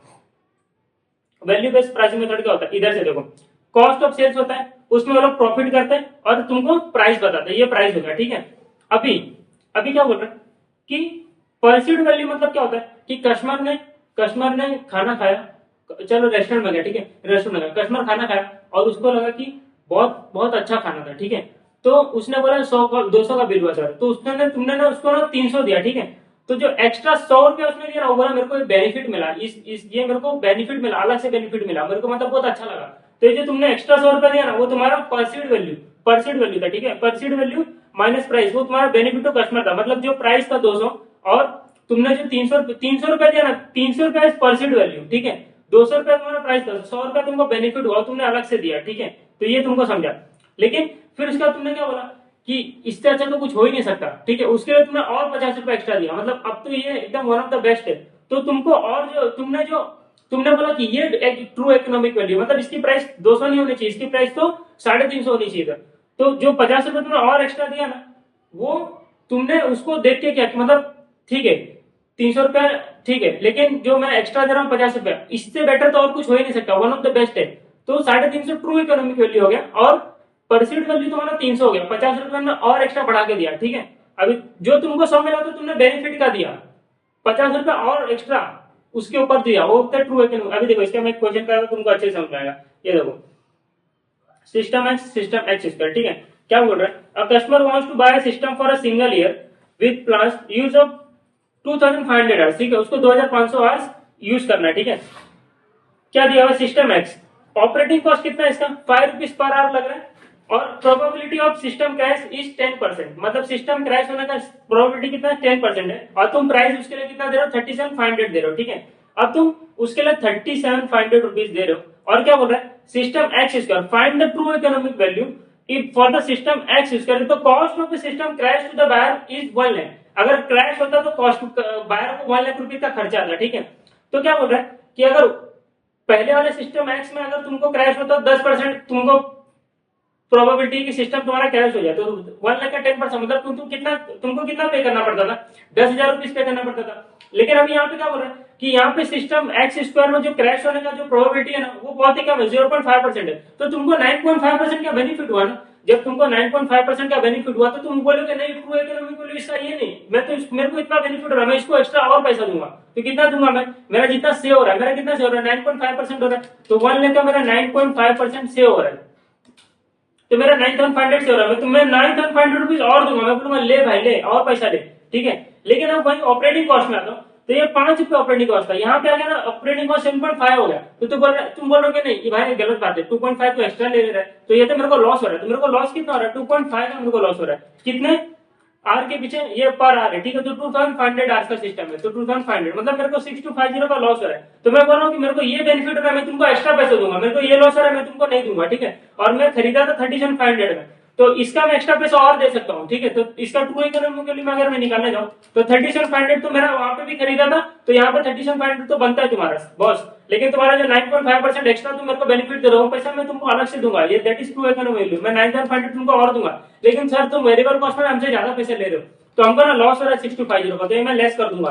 तो मैं ना आपको ट्रू इकोनॉमिक वैल्यू मेरा 41,750, मैं आपको ना 41,750 रुपीज दूंगा, तो दैट इज ट्रू इकोनॉमिक। अभी तुमको अच्छे से समझ में आ गया होगा ट्रू इकोनॉमिक वैल्यू क्या होता है, ठीक है। तो ट्रू इकोनॉमिक वैल्यू मतलब क्या, तुमको एक्स्ट्रा बेनिफिट क्या हो रहा है, इसको हटा के इसको एक्स्ट्रा बेनिफिट क्या हो रहा है, इधर का बेस प्राइस तो रहेगा, लेकिन इसको हटा के एक्स्ट्रा बेनिफिट क्या हो रहा है वो ले लो, ठीक है। प्लस क्या करोगे, और तुमको कुछ बेनिफिट वो ले लो, और लेस क्या करते हो तुम कि अगर तुमको लॉस हो रहा है इस आने की वजह से तुमको कुछ लॉस हो रहा है तो वो तुमको लेस करना है, ठीक है। तो तुम्हारा जो आएगा ट्रू इकोनॉमिक वैल्यू आ जाएगा, ठीक है। ये समझ में आ गया, तो ये सारी चीजें हो गई, तो तुमको ये मेथड समझ गया।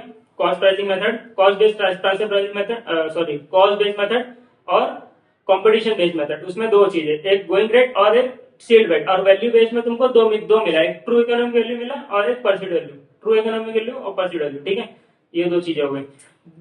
This is the value that customer understand the product delivered to it. बोल रहा है कि इतने पे तुमको बेचना चाहिए था, तुमको तुम्हारा 200 नहीं 300 वैल्यू है, ठीक है। This is the measure of benefit that a product is intended to deliver to the consumer related to the other product without giving any regard. तो अदर प्रोडक्ट को कंपेयर करते हुए जो अलग से तुम बेनिफिट दे रहे हो, वो उसको बोलेंगे ट्रू इकोनॉमिक वैल्यू। वो ट्रू इकोनॉमिक वैल्यू में खींच के आता है, वो प्राइस और ऐड होके आता है, ठीक है, कि कंपेयर कर रहा हूँ। और ऐसे तुम बोल रहे हो परसेंट वैल्यू में, तुम बोल रहे हो कि नहीं तुमने 200 रुपए दिखा के, that is not bad, that is not good, तुमको ना और 100 रुपए एक्स्ट्रा लेना चाहिए, 300 रुपए रखना चाहिए। तो मेरे को अच्छा लगा, बेनिफिट मिला, तो वो हो गया तुम्हारा परसेंट वैल्यू। ये समझ में आता है? आई होप कि अच्छे समझ में आ गया। प्राइसिंग बिलो मार्जिनल कॉस्ट, अगर तुम्हारा प्रोडक्ट ऐसा ऐसा नेचर की बहुत ही जल्दी वेस्ट हो जाएगा, जैसे ये वेजिटेबल्स होते हैं, आज नहीं तो कल खराब हो जाएंगे, तो तुमको क्या जो तुम जितने में तुमने खरीदा उससे भी कम भाव में तुमको बेच के निकालना पड़ेगा, लॉस हो जाएगा ना तुमको, तो उसको बोलते हैं pricing below marginal cost. Perishable nature का है, देखो यहाँ पे लिखा है कैरिंग कॉस्ट, स्टॉक ज्यादा हो गया, तो वो सारी चीजें तुमको यहाँ पे ध्यान रखनी पड़ेगी, ठीक है। तो ये हो गया तुम्हारा। अभी मैं कब से स्कीमिंग प्राइसिंग और पेनिट्रेशन प्राइसिंग तुमको समझा रहा था कि स्कीमिंग प्राइसिंग क्या होता है। यहाँ पे आप पढ़ लेना एक बार कि अगर कोई यूनिक प्रोडक्ट रहेगा तो तुमको स्कीमिंग प्राइसिंग लगाना पड़ेगा, और अगर कोई तुम्हारा प्रोडक्ट अगर यूनिक प्रोडक्ट नहीं है तो तुमको क्या करना पड़ेगा, मार्केट को पेनिट्रेट करना, मार्केट को अपनी तरफ पे खींचना है, तो क्या करना पड़ेगा तुमको, प्राइस कम करना पड़ेगा। तो स्टार्ट में प्राइस कम, फिर धीरे धीरे धीरे करके हाई करना पड़ेगा, तो पेनिट्रेशन लगाओगे तुम। तो ये एक बार रीड कर लेना, बहुत ही सिंपल है, ठीक है। और ये रीड कर लो, तुमको इजीली आ जाएगा कि क्या प्राइसिंग प्रोडक्ट लाइफ साइकिल में कौन कौन से स्टेज पे तुम्हारा किसमें क्या क्या लगेगा, ठीक है। तो वो सारी चीजें देख लेना। देखो यहाँ पे बता देता हूँ, skimming policy with high price रख सकते हो इंट्रोडक्शन स्टेज में, तो पेनिट्रेशन रख सकते हो। स्कीमिंग रखोगे तो स्टार्ट में हाई, बाद में धीरे धीरे लो, ठीक है। पेनिट्रेशन में स्टार्ट में लो, धीरे धीरे करके हाई, ठीक है। ग्रोथ स्टेज में होगा reduce price to penetrate market, तुमको मार्केट को पेनिट्रेट करना है, मार्केट को अपने कब्जे में लाने का, तुमको एक मार्केट तुमको कैप्चर करना, तो क्या करना होगा, प्राइस को कम करना पड़ेगा। मैच्योरिटी स्टेज में क्या होगा, price to match beat competitor, competitor को तुमको बीट करना है मैच्योरिटी स्टेज में, तो तुमको प्राइस को सेम रखना पड़ेगा। थोड़ा भी बढ़ाए तो कॉम्पिटिशन से तुम बाहर, वो जीत जाएगा, ठीक है। और अगर पेनिट्रेशन कर रहे हो तो retain high prices in some market segments, cut price if not responding declining stage में क्या करना पड़ेगा, प्राइस को कट करना पड़ेगा रीपोजिशन करने के लिए, अपना पोजीशन चेंज करने के लिए। And some increase in prices में occur in the late declining stage. तो ये हमारा यहाँ पे price adjustment policy. Price adjustment policy क्या होता है कि तुमको अगर कोई क्वांटिटी डिस्काउंट मिल रहा है तो तुम उसको लेस करो अपने टोटल कॉस्ट में से, तो तुम्हारा सेलिंग प्राइस प्रॉपर आएगा। कैश डिस्काउंट मिल रहा है तो पास ऑन करो, लेस करो। Price discrimination, geographic and distributors discount, तो ये सारी चीजें तुमको कंसीडर करने पड़ेगी वाइल डिसाइडिंग योर प्राइस। तो इतना सब एक बार रीड कर लेना, इसमें कुछ है नहीं, उतना खास नहीं है, ठीक है। तो ये हमने पूरा प्राइसिंग डिसीजन चैप्टर कर लिया बहुत ही अच्छे तरीके से। और अगर किसी को कुछ डाउट हो तो मुझे मैसेज करो, कॉल करो, जो करना है वो करो, लेकिन अपना पढ़ाई अच्छे से करो, बाकी हमको कुछ नहीं चाहिए, ठीक है। तो चलो मिलते हैं नेक्स्ट लेक्चर में, नेक्स्ट एपिसोड में, नेक्स्ट लेक्चर के साथ, नेक्स्ट चैप्टर के साथ। चलो bye, thanks for watching my lectures.